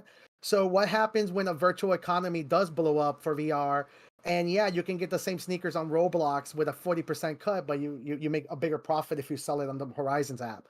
So I think that by locking the hardware to the virtual economy is going to hurt platforms like Roblox or Rec Room, because their Rec Room is going to say, yeah, we sell assets, but they're not going to get the meta cut. I gotta ask a question. Like, it's fine, sell me a denim jacket, sell me a t-shirt, but Meta, where are my feckin' legs? How long ago did they say, hey, we've got legs? Like, where are the feckin' legs on the avatar? I don't understand. There's legs now, just not on you. On the app. Yeah, like you can see other people's legs, just not your own legs, right? Or, no, but they have it on the app now. Like they show your legs now on the character. Yeah, they do. Yeah, they give me some black jeans on mine. I was like, all right. But it's like, great, I can see my legs in my avatar at home, and then I go into a game and I have no leg. Like the whole point. Like shit. Yeah, they do. But well, thank you, Adam. And so the thing is, I want to be able to, like, if they're gonna create this like OS level, platform level avatar, I do want it to, and we've talked about this at length before, so I won't go down this hole, but I do want it to go with me in a Ready Player One style. It's got to be like a digital asset. The whole idea of like the whole NFT side, like it's got to stay with me. Yeah. Otherwise, I'm not interested. Like I don't want to buy clothing for app 1, then clothing for app 2, and like. Well, I mean, they're kind of trying that. I'm gonna get off my high horse now. Like they have the avatar support in multiple, other games. Like I'm thinking of the For VR Forever. Those like different games you can implement the avatar SDK, and I think they're trying to really heavily lean on that so that you can bring that same persona with you. The problem I have is it just still doesn't look quite appealing to me. It looks very cartoony, and I want to be a badass. I don't necessarily want to be me. I think it's a lot to do with optimization, right? That's the blue bubble. Like people talk about the blue bubble when it comes to Apple SMS messaging. That's going to be their blue bubble, is the official meta avatars in VR games. And the official supported avatars will probably have, like as you mentioned, all your assets purchased, all your characters, which means that people that are making games for MetaQuest, they're going to put the pressure, the fans, hey, why no support for my avatar? I want to bring in and that's going to force maybe a legitimate creator economy. It's going to take time to get the integration going and the adoption, but there needs to be a foundation series, almost OpenXR side, for interoperability. And it's going to be interesting to see if the big players play nice or not, as that evolves. Question. So Adam, you said you want to be badass, not necessarily yourself. I would sit in a place where I'd say probably like the AVP personas are going the right direction. Like I'd like to have a mirror image of myself in the place. Like I'm fine to age, I'm fine to look gray, wrinkly, whatever Well, as I get older. But like is I work want and it to be gaming me. different for you though? Like, would you want to be the Apple Vision Pro persona you in games, or is that more for just like Zoom calls, businesses? You know? No, well, I don't touch VR at the moment for work purposes. So I mean in games. I mean in games. Like and I want to be on a team with humans, you know, necessarily. But not that I want to exclude. I don't want to force on other people the option to do that. Although I'll be honest, I'm sick of anime girls and furries worlds Yeah. of that. I just like I'd like there to be some kind of, you know, if you go into like an RPG server and there's rules and there's conditions for like what's allowed and what's disallowed.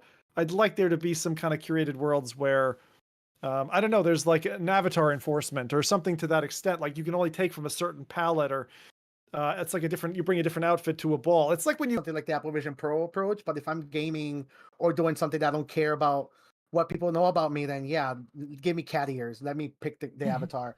I'll say this. I'm not going to mention the company, but I had a meeting. This was a few months ago, and it was with a VR company, and the person that I spoke to was using VR, and he was in a virtual avatar, and I did not like it because I was talking to a virtual avatar. It turned me off like fully. I did not like it. I hated it. I made me not want to do business with them, even though they are a VR company. Just something about it just felt so oddly unprofessional. So I That think happened to me too, actually. Yeah, we used to have, I don't mean to call anyone out, but I had a coworker who would show up as an avatar in work calls. Not like Persona, this was before Apple Vision Pro, but just like a Ready Player Me avatar. And I was just always like, kind of like, it's just I don't know. It's like, who are you trying to be, bro? You know, like it's really cheesy and cringy. But again, I haven't been in a call with a persona yet, so maybe I might have a different. But other than Mike, when we did the podcast, I probably would have a different reaction then because they look really good. But like the Ready Player Me style in the work meetings was just kind of like, you feel like you're trying too hard. I don't know. We're clearly not past that point yet. We're not past that point of bridging the uncanny valley, and the style is interesting. I would be really interested to see a different artistic take on the style for avatars at some point. Again, I don't think we're quite there yet. We're still trying to get the foundation under us. One last question on this app, aside from the conundrum of not being able to find your apps that you've purchased very easily anymore. Light mode.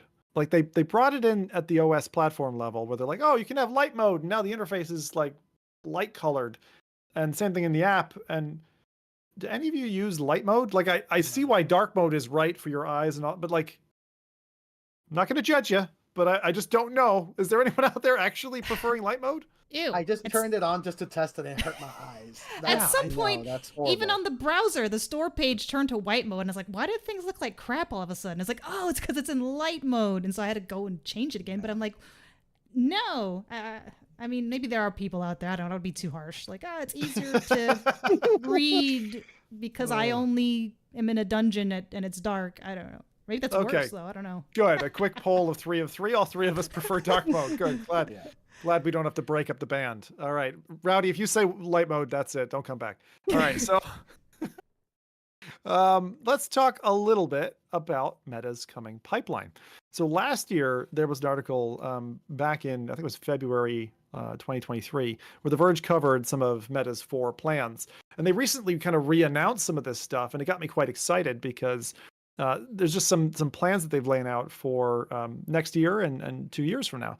So Meta have kind of purposefully reconfirmed their plans for what originally were referred to as holographic glasses.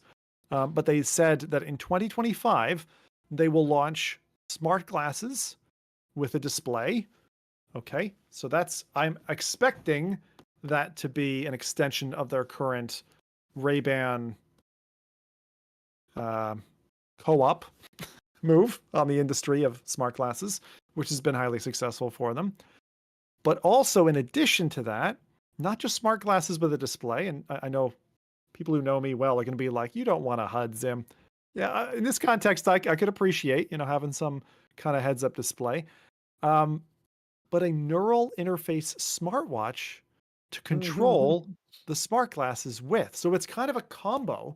And it's interesting because, well, at one point that excites me, the idea of a good combination between a smartwatch, a smart wearable on your wrist, and something that you'd wear as your glasses. The second reaction I had to it was, well, great. Now every time I leave the house, I got to grab my keys, my wallet, my smartwatch, and my smart glasses. Like, it's so many things to carry with you to kind of maintain that experience. So let's see where this goes. The other thing that they said was 2027, they're going to launch full AR glasses. So they're full kind of augmented experience glasses where things are appearing in your spatial environment. You know, it's not just like some kind of a display in front of you that's feeding you information. And of course, the glasses they currently have, for those who aren't aware, already are infused with Meta's AI.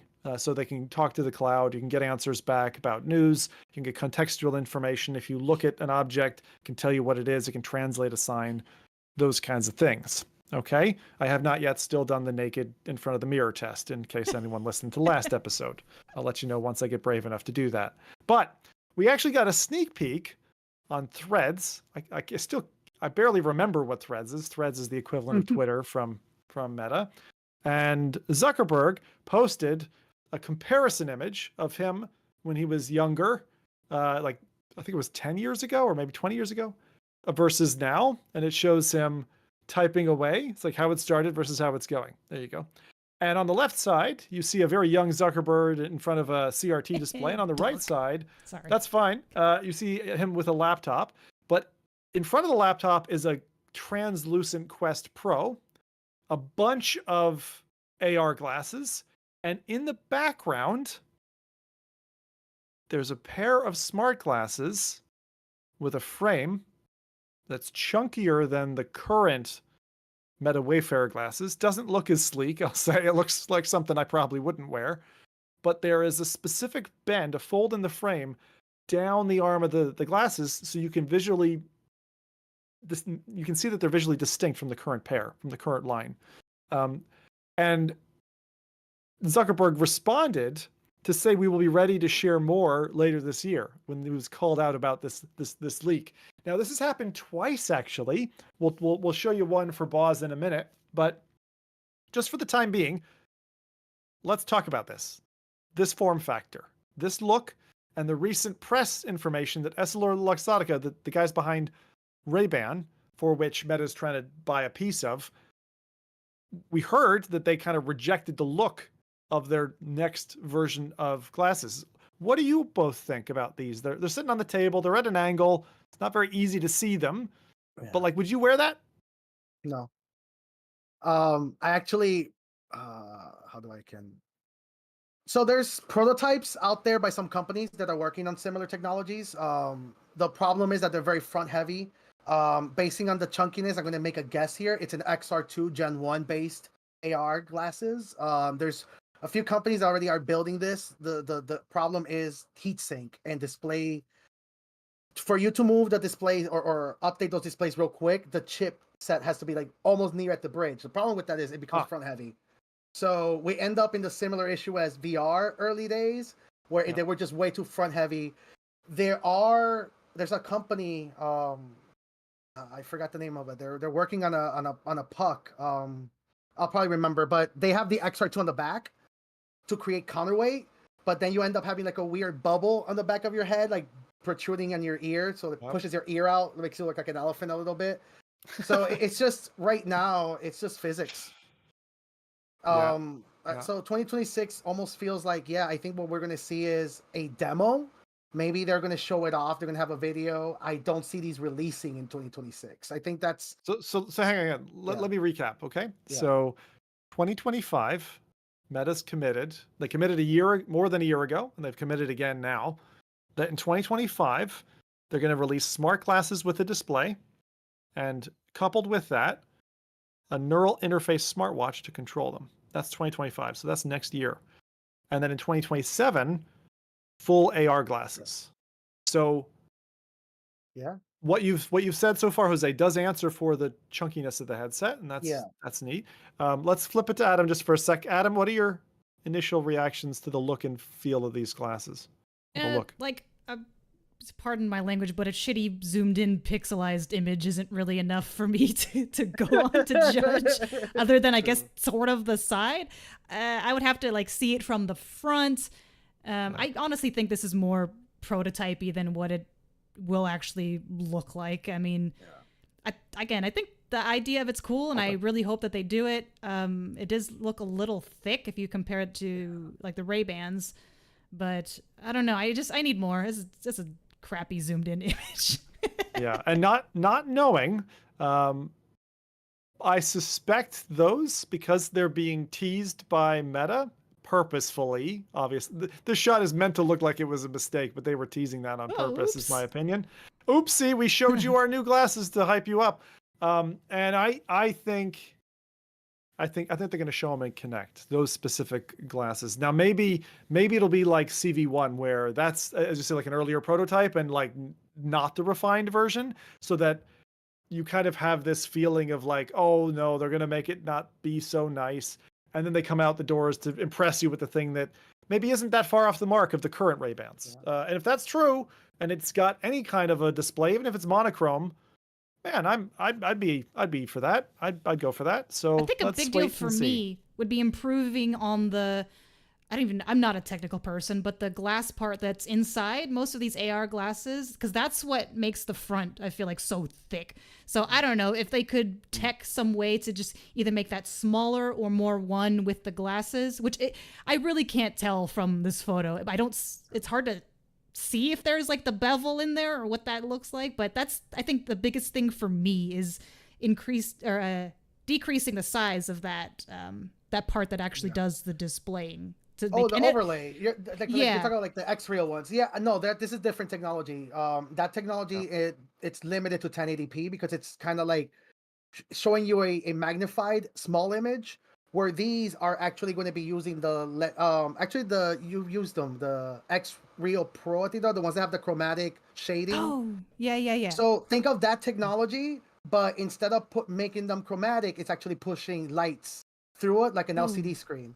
Okay, so sweet. It's going to be, it's very forward-facing technology right now, but 2027 seems maybe feasible and realistic. There's a lot of technologies that are going to become mainstream, like solid-state batteries, which are going to be batteries that don't require fans, last a long time, push a higher levels of outputs compared to. That's so fair. There's a lot of technology happening right now that, if Meta has the money, which they do. Seems cool. Anyway, those got me hyped. Those definitely got me hyped because I'm well bought into the whole Ray-Ban idea and wearable AI buddy. The only thing that I would ask, and I'm curious because Adam, you use those glasses, you use them more than I have. What are your main wants for the next version of these glasses once we get the screen? And it doesn't have to be screen related, but what would be like one or two of the things that you want out of them, the next version? I want Pokemon Go. I'm a very simple gal. Like, I just want to have maybe like mixed reality experiences without having to put on a big ass headset. Not that the Quest 3 is big by any means, but like, so you're talking for the AR 2027. You're answering for that, but like, what about the one that would launch next year? Because it doesn't. This is going to be pretty fundamental. I think it's going to be basically your sunglasses, but with some information displayed in a pop-up. My answer isn't even related to that technology. I want them waterproofed because I do hesitate when it's raining outside. I kayak with them and it's risky. Well, the thing is, there's so many cool water sports, or like if you go to a slippery slide, like splash place, like those would be so cool. Whatever. Slippery slide splash place. Is that what they call them up in Canada? Wow. A long week, Adam.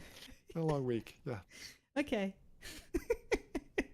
But yes, that would be amazing to have more waterproofing because I think they're only like splash resistant, really. I don't even know that. Are they that? Are they splash resistant? I forget what the exact, like there's, different degrees, but I read that for what they are, it's just for light splashes. It's not, obviously meant to be submerged or dunked or even like hard rainfall is questionable. Like I've seen some people, they even in rain, like the glasses work fine, but maybe their microphone stops like working properly or things like that. Weird internal stuff. I'd imagine heavy rain downpour is difficult to filter out. I mean, Well, I mean, just like afterwards, it just messed up their microphone completely after. It got a oh, you little mean wet from aftermath? rain. Okay, Yeah. So, and that's the part that scares me because like they're beyond that boundary of expensive tech as a wearable. You don't want them to die in just day-to-day use. And so, yeah, having to check the weather before I go out with my glasses is not what I want to do. I want to, that would be my number one ask. Fine, show me any kind of heads-up display with the time or the weather or some information in text like, hey, your mom texted you, you forgot to turn the oven off in our house and now everything's burning. Like whatever comes up in your vision, fine, right? But is there anything else other than waterproofing that stands out to you as like a thing that you need for the I next want set? horizontal video. Maybe they can do that with this one. I don't know, but just get me horizontal. Like why? Please. It's a small ask. I feel like we're simple people. It's not much. Small asks. Yeah. All right. Well, we're simple people, but Rowdy certainly isn't. And shortly before today's show, Rowdy kicked us the info that Llama 3.1 is now out in the wild. I'm not going to belabor this. I'm sure Rowdy will want to talk us to all about it, but I'll just give you the spike because it's 2 weeks between podcasts and that can be a long time. This one got Rowdy all excited. Basically, you now have Llama 3.1 deployable at home if you have a powerful enough machine or a set of machines on your network, which means you can run your AI locally on your network and not hooked into the cloud, which is pretty neat. I'm going to let the world tinker with this one, really. And there's a lot of info out at the moment. People are starting to dive into this with different use cases. But I think the coolest thing is that they've got 3 different scales of this AI model out there. And the lowest one on that spectrum may find home use for some use cases that are quite exciting. So we'll keep an eye on what people do with this. If you're a tinkerer, have at it and let us know if you build something cool. Did you see the video though? Oh, shoot, I should have brought it up, of someone actually using it on the Quest. Like they're bringing that Ray-Ban's AI ability to the Quest. And I was like, yeah, that's on. Interesting. I think that's Upload VR did that. I think that was it Ian Hamilton who covered that? I think. Maybe, but it was some other influencer that's not. Oh, was it? Okay, like, then I didn't see that video. It was like a vertical video, but yeah, he was petting his dog and he was asking the AI, like, tell me what you see, like you would on the Meta Ray-Bans, and he was wearing his Quest and it was doing the thing you can do from your Ray-Bans. Oh, well, so what you can do, this is what I took from those articles, was that you can Bluetooth pair to your Quest, your Meta Ray-Bans, and then talk to them as if they were a speaker, right? And get those answers back. So it's kind of faking the next thing. That's what. So this is the next little news bite I had. So perfect segue. If you're hot on AI, but you haven't dipped in for the latest Ray-Bans, well, guess what? Meta AI is coming to Meta Quest. This is where Mark is showing Tim Cook of Apple how fast the company can move to deliver on the software side. And so this is really kind of interesting. I don't know that I would see myself doing much with the contextual information on my Quest. Because you can ask it to look in front of you and tell you what they see. It's like, oh, I see an angry woman tapping her feet because she called dinner 20 minutes ago and you're still in breachers, like that type of thing. But the cool thing that I thought about bringing it to like Quest instead of just glasses, and this is stitching into the next future of those AR glasses, is, well, the AI is going to be made in future to be contextually aware, not only of what it can see in the real world, but also what's going on in your virtual world. So for example, you might be in a VR chat world where you're like, oh, hey, I'm driving this truck and I passed by a Wendy's. And it's like, oh, isn't that neat? Hey, Meta, can you tell me where the nearest Wendy's is? Or can you tell me where a restaurant establishment... Okay, I don't know. I can't come up with a good example on the fly. I'm hungry. Order me Wendy's. I mean, they do that. They had the Pizza Hut. That's a really cool... But the dual reality context is really neat to think that feeding that into AI that then could potentially be sticky, be a local model, be personalized to you, and remember things about you. It starts to become this buddy who knows what you did last night. I know what you did last summer. The use case that came to me was me being a tech, is working on network equipment or server racks. right? One of the biggest issues is keeping track of cables that are not labeled when you're doing a project Phew. or you're Right. running lines. Imagine that you have the headset on. You have That's and TeamViewer cool. already does this. There's a lot of companies that I work with that do this kind of stuff. But So cool. bringing AI into it, you can do things that right now it's almost difficult to create. But recall, like what happens if you run a cable, you forgot which one it is, and the AI tells you actually what's plug 15 that you just did, and then you can just keep working. I think a lot about that, or following tutorials. You're fixing a car and there's a leak, and you have the headset on. It's like, hey, I see a leak. What does this could be? And it will use contextual data to show you where the Ooh. leak Don't get is. near the There's a leak. It's lot not of waterproof yet. It's not waterproof yet.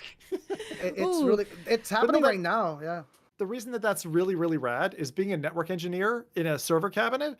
Like you could probably see the volume of network traffic coming out of each of the different like cables Oh, there. over lane. Yes. Like it just Yes. we had that maybe a year ago now on the podcast where we were talking about basically using like a Quest Pro to kind of see through a box and see what it was in it. Even Yeah. like you knew the product was in there because of the labels or whatever, and it was using like almost like I don't know if it's called geotagging or what, but Yeah. that was really neat. That was really neat.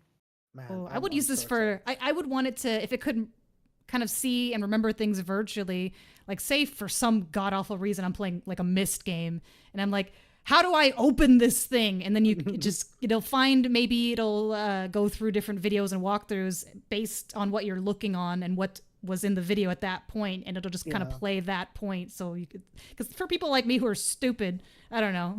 It's like most people view AI as a superpower.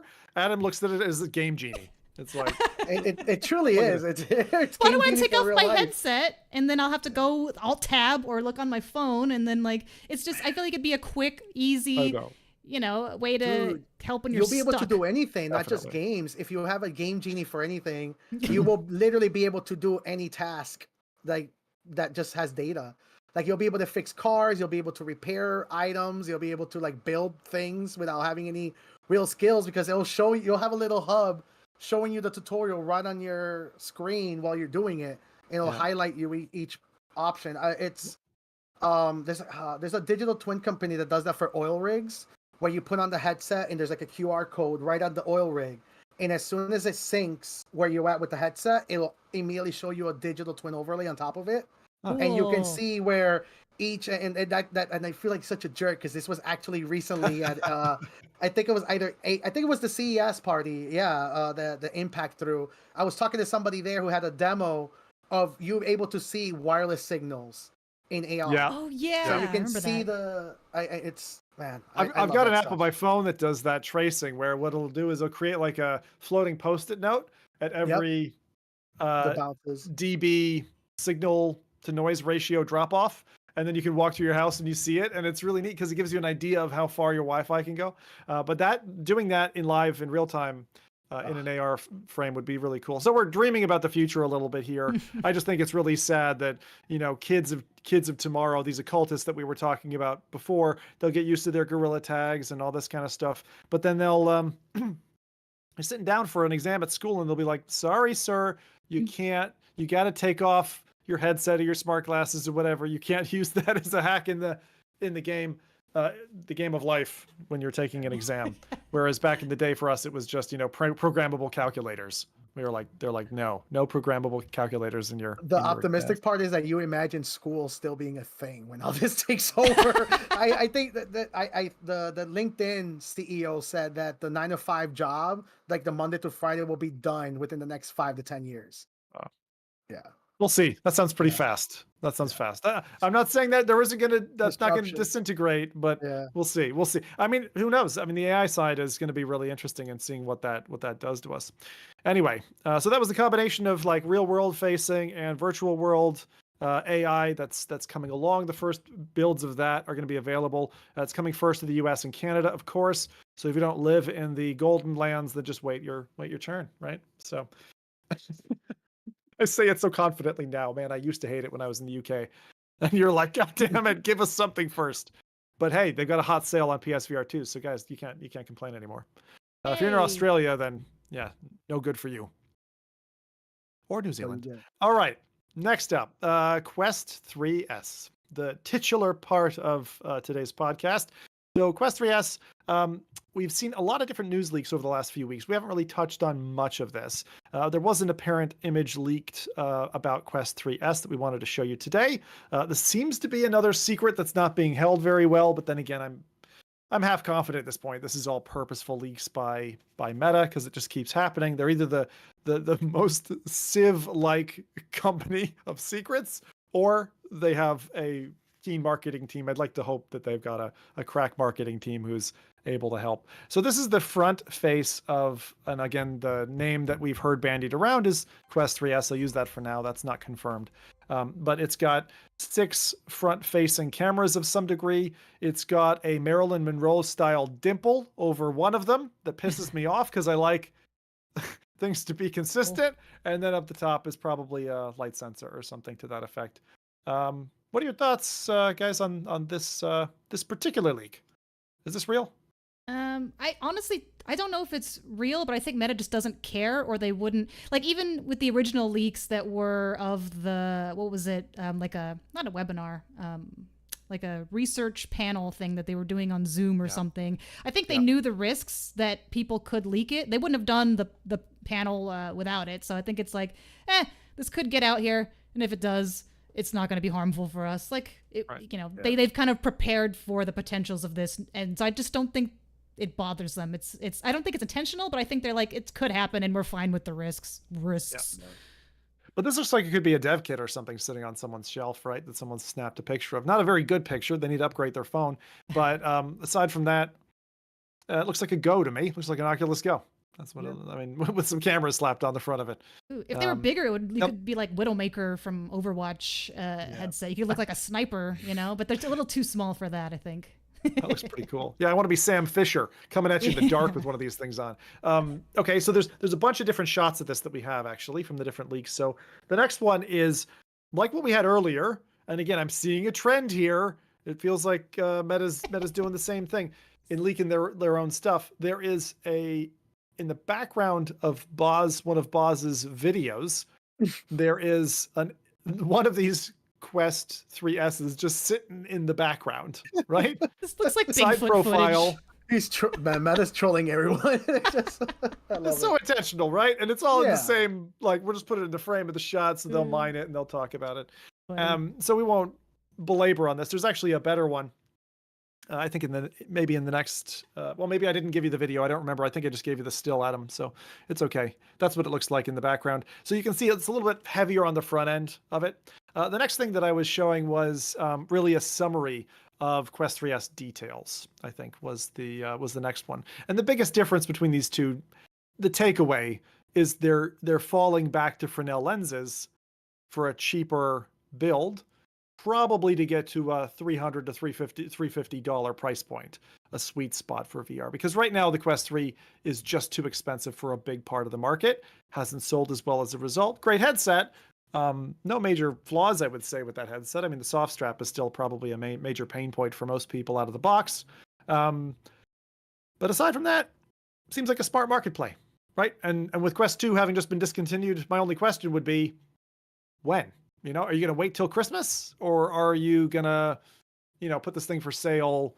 I don't know, maybe around Connect or something. That's my guess would be they'll be like, oh, this thing is out for sale now. And then people buy it up for Christmas for their kids or whatever. And that's the play. When is Connect again? November, right? September.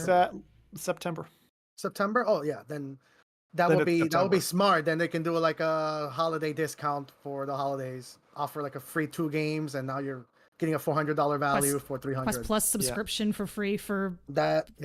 3 months or something. One of the things that Meta's been doing recently that I thought was quite smart, they just started this, is a free games weekend. So they're sending emails out and they're saying, oh, hey, guess what? This weekend there's these 2 games you can try, or these 2. Like, I wasn't too convinced on their subscription because it was pretty lightweight and really couldn't be compared yet against the heavyweights of Xbox games or the PlayStation equivalent of that.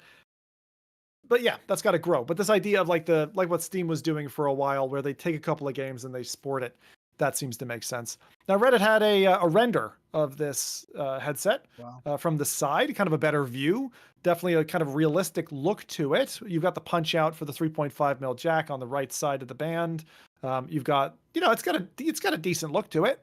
I just was kind of hoping that if we were going for less money and less kind of tech, that maybe we'd get to a slimmer profile. And I think we've gone the other way because of the Fresnel lenses. So, it's going to be the budget edition of Quest 3 is what it looks like. Yeah. I love the price of $300. I hope they really stick to that price point. I think so too. Yeah. I think $300 would be the right price point. It would sell well. It will play things that the Quest 3 can play because it's got the same CPU. And it'll have more limited storage. What we saw from the leak that Adam, you were talking about before, I think 128 gigabytes instead of 256, right? Makes sense. So that was the Quest 3S. Okay. I don't think that's a headset for any of us per se. I mean, any of you kind of chomping at the bit to go get that? Yeah, not for me, but I do see it doing really well, like in schools, like the Quest 2. Like as I mentioned last time, I think I bought the last batch. The Quest 2 does so well in school settings, and I have heard that they were working on a SKU for education. So I'm wondering, I was originally thinking it was going to be a Quest 2 for schools, but maybe the Quest 3S might be the one that they use as the alternative for that. Yeah, and that would be the same thing you would probably use if you're, in the corporate space, like to rolling out fleets of these instead of, because the Quest 3 that's a bit pricey per unit, You're certainly not rolling out AVPs unless you're a nutcase. So yeah, I know some companies have. I know there are nut jobs out there. Shout out to BMW. Exactly. Yeah, can't talk about it. All right, now I have to touch on the gold chain of Zuckerberg. Okay, he had this wild chain pop out, and all of a sudden everyone's going, "Is he going into rap? Like what's going on with the Zuck?" So he had there was a lady called Emily Chang from Bloomberg who did a really decent interview with Zuckerberg, and he came kind of and explained the purpose of this gold chain around his neck. He said he wanted to kind of relax into himself to some extent about being comfortable with what he is, but then this chain is carrying a pendant that basically has a story. It's a prayer. It's a Jewish prayer that he sings to his daughters at night and has been doing since they were young. I think they're around about 10 years old now. But he's holding this around his neck as kind of a point of fatherly pride. But it's interesting to see Zuckerberg kind of go with the tousled hair and a little bit more of a dressed down look. A lot of the stuff he's been putting out is a lot more TikTok-esque in its quality, not to say poor things about them, but it feels a little bit more approachable, right? In that respect, and a little bit less dressed down rather than dress up. And I think that'll be successful for him. But yeah, there's certainly plenty of memes to crack into that. And they did that when they talked about the release of Llama 3, and they did, Zuckerberg with 5 chains around his neck, and now that's his avatar on Threads or wherever. So it's funny to see, but I actually do think that Zuckerberg's on a pretty good trajectory at the moment.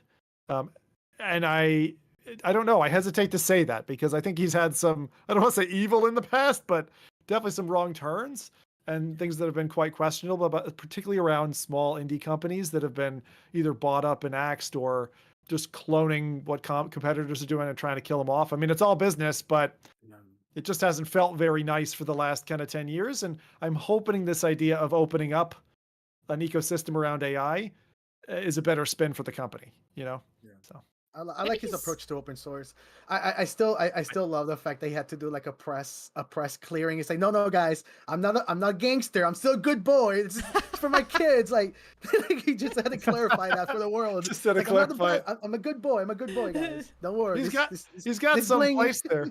He's got some place there. He shows off his place in Lake Tahoe, which is where I guess he has a family home. I didn't know much about Lake Tahoe. I looked at a bunch of images. It's a very gorgeous looking place.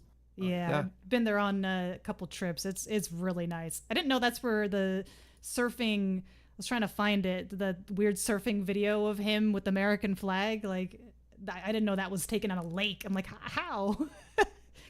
He's very steady on his feet with those with whatever board he's using, because I watched the whole interview, and Emily Chang, she tries to get on the board and she's like up and falls. I mean, if you're new to it, like wave sports isn't particularly easy to acclimate your legs to. But she gets on for a couple of seconds anyway, but then he's like totally showing off, with his board skills. Seems like the life, for an adventurous CEO to be living up there and living the dream, so to speak. He speaks about, trying not to put too much of his energy into any one thing and like trying to have balance across his life, whether it be family or the various work projects that he's behind. And I like that. I like that sentiment a lot. So I'm kind of eagerly waiting to see Mark take either a positive or, dystopian next step. So we'll see where he pulls the company next. I'm not sure. Because I know how easily we can be swayed by cute, soft indie dev style looking documentaries. But I also want to chalk it up to maybe he's just maturing a little bit. When you're young, just in general, regardless of if you own a company or not, you're kind of stupid, you're a little arrogant. But then once you make more mistakes and a lot of pretty big ones, hopefully you learn from them. So I think it could be a mix of both. I'm not saying he's totally angelic now, game. But remember the game of being he's the owner of a giant multi-billion-dollar company, so you kind of have to play a role. I think he probably just reached the point now where if he does, go the dark route, he's going to outlive it. You know what I mean? So I feel like he just reached that point of success where he just doesn't care anymore. Like he can just be himself. Yeah, he does seem to be relaxing into himself a little bit, like he speaks about. The other thing that he said in particular was like he said he's like, I've got a lot of fun doing A or B, but he said the thing that I really enjoy is building companies and seeing the success and going in that direction. And because I think she alluded to the fact that he might exit the race at some point. It's like, when's enough for you, Mark? Are you going to get out of this? Are you going to just like chill out here? You've made your money. Like, why not just sell out, basically? And he seemed to allude to the fact that he's like, no, I'm well happy at the helm because this is what I enjoy doing. And that's important to have somebody who is, enjoying their day to day, even if that's got to be a hard job. I mean, he's just like being a president of a country. That's not an easy job. You're on all the time. There's not really much respite or breaks, and public eye is on you all the time. So like what you're saying, Adam, maybe it's a path of maturity. I could certainly, I hope to see great stuff from that company over the next 10 years. And the one thing that I would say is, whereas Sony's going the route of like kind of depressing me a little bit and, pulling out like the tide that's moving out, and you're like, I just wanted to surf. Meta they seem to be just steadfast, gunning it in this direction. And I think we're still yet to see if Apple can stay the course, right? Like, are they going to continue to have their spatial computing in the front of their storefronts? Or is that a 2024 thing that's going to fade next year and it's going to be tablets again? So yeah, I've got a lot of hope for it, but Meta do seem to be the ones with the most confidence out front, and they are playing the AI game, which is pretty cool. Okay, so seeing as we're past the 2-hour mark already, God forbid, I can't believe we did this again. It's gonna be a short one today. I purposely didn't say it to the audience. So we get it behind the scenes. Oh yeah, it'll be a short one. I've been saying short one for a year and a half, maybe 2 years. So my last little bit is that I went into a game called Yeeps Hide and Seek. Yeeps Hide and Seek, which I thought was a funny, odd name. And going way back now, Gorilla Tag was one of those early things that I pulled up when I was on releases. And Yeeps, I saw it gaining traction, and I was like, what the heck is this?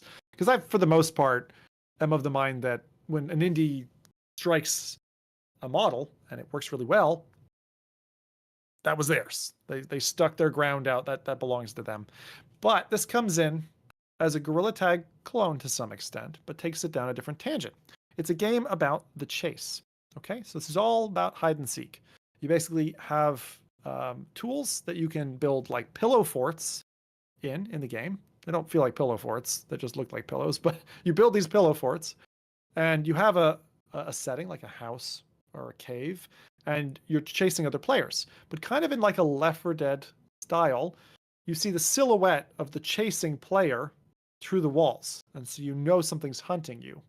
And if that person gets you, they have a series of 3 large pins, like needles, and they're throwable. So they throw these, they could be daggers. They throw these pins, and they pop the pillows, or they pop the cushions that you've put up as a building that maybe you're hiding behind or you're standing on. And then as they're going through, they're popping everything. And if they hit you, well, you've been tagged, and so you're a seeker now as well. And so it's like a spreading virus. And if you're a hider, if you're one of the hiding players, you've got to hide and run away from them, and you know where they are. They don't know where you are, but you've got, open audio so they can hear you if you're screaming or squealing or whatever as you skitter away. And one of the main house areas, which is like the default starting area, kind of like Gorilla Tag, you got this like sprawling multiple different types of levels you can get to. The starting house is really cool. You can jump down the toilet and get underneath into the basement, pop out of a secret hedge. So there's a lot of these like secret ins and outs of the house, and it makes it feel very childlike, joyous. And like the first one, it feels like a playground game that you're playing. And well, let me just say that, yeah, it's 90% kids in there from my experience after a few hours. Went in with my daughter. We had loads of fun. And hey, what do kids want in the end? Of course, knives. So this game lets them have something sharp to throw at strangers, and show off, their bling, just like in that Roblox model we were talking before. But it seems pretty cool. It's very fun.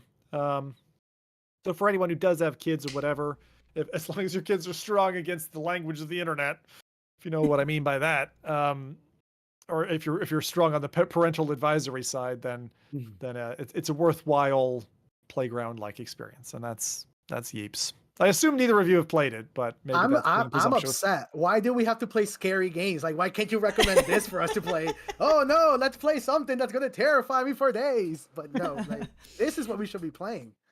They do have a pretty cool like in-game camera system too for Quest Native. So, I mean, I can't say too much. We didn't make that; that's theirs. But the idea behind it is really cool, and I don't know. I haven't tried it, but it does seem interesting. At first, in the trailer, I saw them carrying bats, and you're trying to describe like, okay, they go hide and stuff, and then what? The person who finds them just beats them with a bat? Like, what? Where is this going?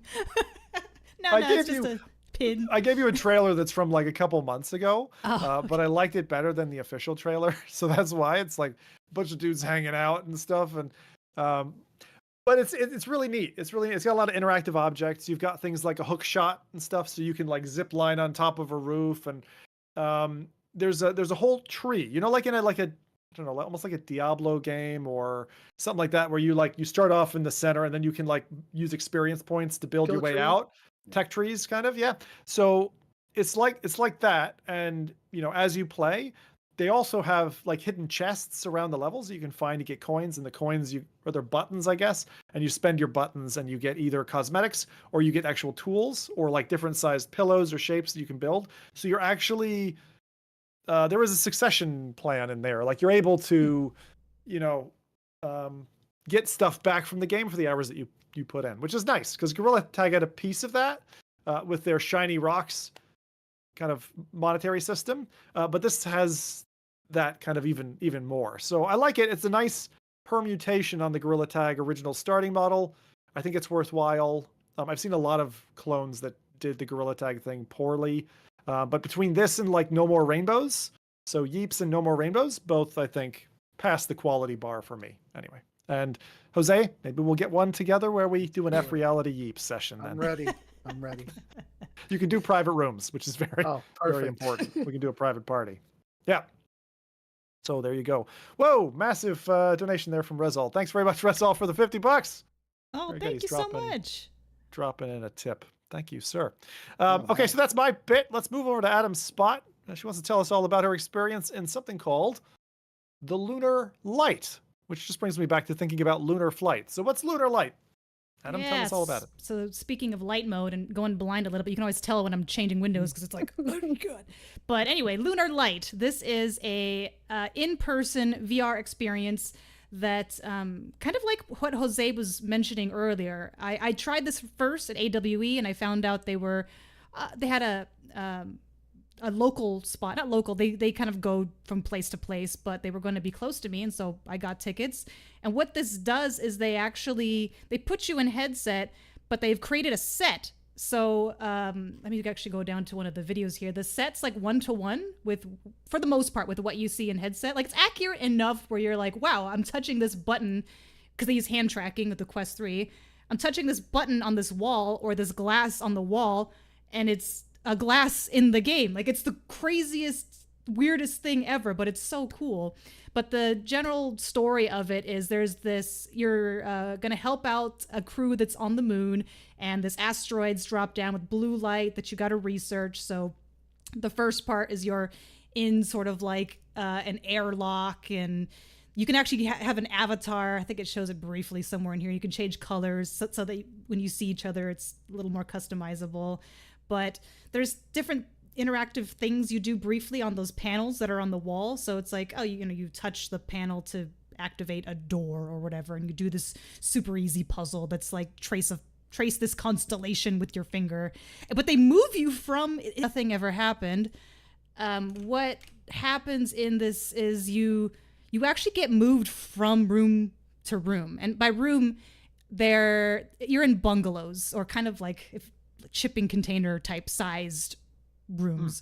And so when you have the headset on, it feels really weird to move to another room. So I'm like doing that shuffle where I'm like, I'm going to trip on something. Like I know it's going to happen, but no. And what's weird is there's another section where they have a mini game where you mine, I guess the substance, the mineral off of like a rock. And when you touch the rocky substance, I mean, it's probably styrofoam or something cheap. I'm sure if I took the headset off, I'd be like, oh, wow, this is sad. But it feels, they did a good job of making the tactile feel like what you saw in VR. Like they had buttons you'd interact with and hand tracking. You're actually pushing buttons. And then, but yeah, that area where you're mining stuff, the best way I could describe it, the floor is slightly squishier. Like, I don't know what kind of mat they use, maybe a yoga mat, but the floor is squishier. The rocks have like a rockier, styrofoamy texture, I guess. But it's so cool to be able to, it's like that haptic feedback that's real. That's the best way I can describe it. But anyway, after the VR part, you take off your headset, they put you in a cute lab. There was supposed to be a robot that's part of the story that tells you stuff, like it's an actual moving robot with a face and everything. But unfortunately for our visit, it was having some technical difficulties, so we didn't get to see that part. But sorry, is that a robot that you would see in the virtual world? No, in real life. A real robot. Real life. Yeah. It's like a little, those serving robots. It was kind of like about that size, maybe the same kind of robot. But then like this part would be super fun with kids. They have you like, there's little test the coil things that you put a test tube on to like test the rocks for radiation and stuff.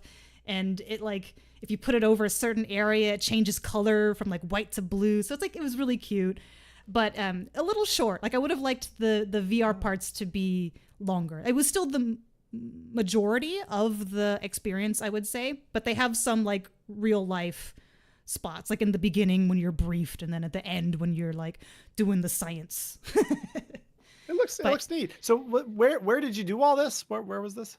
This was in Santa Monica. So I mean, for me, it's about like 45-minute drive, but that's mostly because of traffic, and LA is wonderful. But they pop up. So I think they stay in each location 2 months. I hope someone can correct me if I'm wrong. I think they were in Texas before, but it's just, I mean, I've done a lot of the, in real life VR experiences, but nothing where they've actually had matching set pieces. Like I want them to do more of this, because this is some really cool stuff. Like I don't know. It's just, it's hard to describe. So if they happen to open an area near you, I definitely recommend you try it, and bring kids too. Cause I wouldn't say it's like you wouldn't enjoy it as an adult, but there's definitely parts where like a kid would be like, ooh, changing colors and electricity that I can touch and stuff, Yeah, stuff that would kind of wow you as a kid, that as an adult, you're like, I've seen this before. And I will say the actors too, because they have actors going through, and one's actually at one point in the headset as well. You could see him as an avatar. They're into it, man. They are so good at their roles. They were very believable. They did a really great job. It was fantastic. These are the kinds of like location-based experiences that, like, if you're not in a country where any of these exist, or in a big city or something, you're always going to miss out on this stuff. And it's a shame, because it feels like so far away, and sometimes it feels like like it's only going to survive for months or years before they have to change the programming and it's something else. So it feels like live theater. It's like a live theater experience to transform through. Through VR. I've never done those VR chat live like actor things, but this was kind of like that, combining virtual reality with like having an actual actor in there with you with IRL props is the best way I could describe it, maybe. But it was so cool. Again, I wish the robot was working because it actually does move or I was told and I've seen videos where it actually moves and talks, and it kind of brings part of the story forward at the end there. But my highlights were just the VR parts mostly anyway. So that was like, that would have been bonus. So this is Adam's experience about the Lunar Light. Was it, I was going to ask, how expensive was it? Did you go with a group, a couple of friends, just your husband? What was it? I went with my husband, and then there was like one other radio guy with us at the time. We were supposed to have like 3 other people in our group, but they're like, no, they're 6 minutes late, so they have to go in a second one. It's like, yeah, that's nice, good. Yes, so it was a small group, but you can fit up to 10 people in the experience at a time, and you get a number. So there's different bays in certain rooms. So it's like, okay, person 2, go to your spot to mine the rocks, or person 2, go to your bay to gear up, put the space suit on, or the Quest headset and the little backpack thing. Okay. But I just wish that there was more of that and that it was longer. Like, I can really see this in longer. I mean, it doesn't have to be that long, but in totals, maybe about half an hour for like 55 American dollars, which is kind of expensive. But I mean, if you think about other IRL VR arcade that's type per stuff, head, I take it. $55 per head. Yeah, that's expensive for half an hour. So a bit expensive. Sorry, was it half an hour for the experience, or was the setup time? I mean, I guess there's not much setup time. You just throwing a headset on, or? Yeah, the headset was part of the experience. They're like, oh, we're going to get you in the spacesuit now. And then they bring out a rack that looks pretty cool. That's got all the headsets and backpacks on. They gear you up like you're going to go to space. So it was part of the experience, I would say. And honestly, it was quick. Like, I didn't have any technical issues, except for they use a Quest controller as the mining tool so that you can press the trigger to mine. And mine didn't register at first. I think it was just a dead controller, and they quickly like, oh, your mining tool is offline. Sometimes that happens. We'll swap you out for another one. But it was quick. They had one on hand. Yeah. They gave it to me, and it worked. It was interesting. I want to see more of this, but longer. Like, keep going. That's cool. Do more of this stuff. Like, it's so neat. So they only gave you the headset, or no backpack? It was a backpack too. I can't tell what was in the backpack other than that it definitely had a cable attached to it. Yeah, but they had hand tracking in this experience, so I don't know if it was Steam VR, OpenXR. Okay. That's what I was thinking about. So that's what's really boggling my mind, because you started using the Quest 3 and they only gave you a backpack, but yet it was mapped to a physical space, so there was something tracking you. Yeah, there were a lot of things where I was like, I don't know how this is working. Yeah, I wonder if they're manually like doing the tracking per room and then sharing that across heads. I want to try this now, because even the shared spatial anchoring stuff, because everybody else, like I tried high-fiving my husband. The hands were strangely really big, but I don't fault them for that. Nobody can really get hands right in this experience, but it was pretty accurate in terms of like where our hands were. We could high-five each other, and it was kind of where you would expect it to be. So rad. Nothing shifted ever. Like, you get that weird jarring effect. That's what I was expecting there to be some kind of a scene problem, like some kind of like a shift between like did anyone say to you, like, don't hold down the Oculus button? No, I saw it. No. I could see with the hand tracking. I saw the little button, and I knew what to, if I do this, I'll break everything. But of course, I didn't want to ruin my experience. But no, nobody seemed to have a problem. I think my husband, though, I could hear the ding. He was saying that it was saying the left controller couldn't be found, because I was like, that sounds like a low battery ding. I didn't want to say anything to ruin the actors, doing their thing. But he's like, it didn't bother me. It was just for a little bit, and then, it didn't break my immersion at all. But that would have bothered me. Yeah. But that's cool. That's a cool experience. So if people want to do this, is it only in one place and it's a temporary pop-up, or is it? Yep. One place at a time. Right now it's in Santa Monica. I'm not sure where they're going next, but I think their Instagram seems to be their main platform, or you can go to lunarlight.space and find out where they're gonna go next, because it's really cool. Like, it's so funny, because I was like, it was really like pretty spot on 1-to-1. And the girl, of course, is like, unfortunately, the floors here were like half of a centimeter lower, so things are like slightly. But I was like, honestly, I didn't notice. I was just amazed to be touching real buttons and virtual buttons and touching glass surfaces, even the little bevels in the wall. I was like, this bevel's actually here in real life. Like, I felt like a blind person, kind of like, whoa, I was touching everything. It was cool. Yeah, I should do that with a horror experience where you can't see anything. You have to feel your way through. Wouldn't you do that, Jose? No? People are getting I'm punched. fine. Yeah. No. Okay. Very good. Yeah, very good. Very good. Well, that's a nice highlight. Thanks, Adam. For one that none of us are going to be able to play. Yeah, so maybe. Go Maybe email them or Monica something. trip, I don't let's know. do it. Maybe a few. No, I've always felt that way about location-based stuff. Like I remember when they did like a Game of Thrones one with like an elevator, like a frosty elevator experience for the wall, and I was like, I still want to do that. And they were like, then people are saying like it's good, and you're like, no, I'm never gonna get a chance. So that's on my bucket list if I ever track that one down.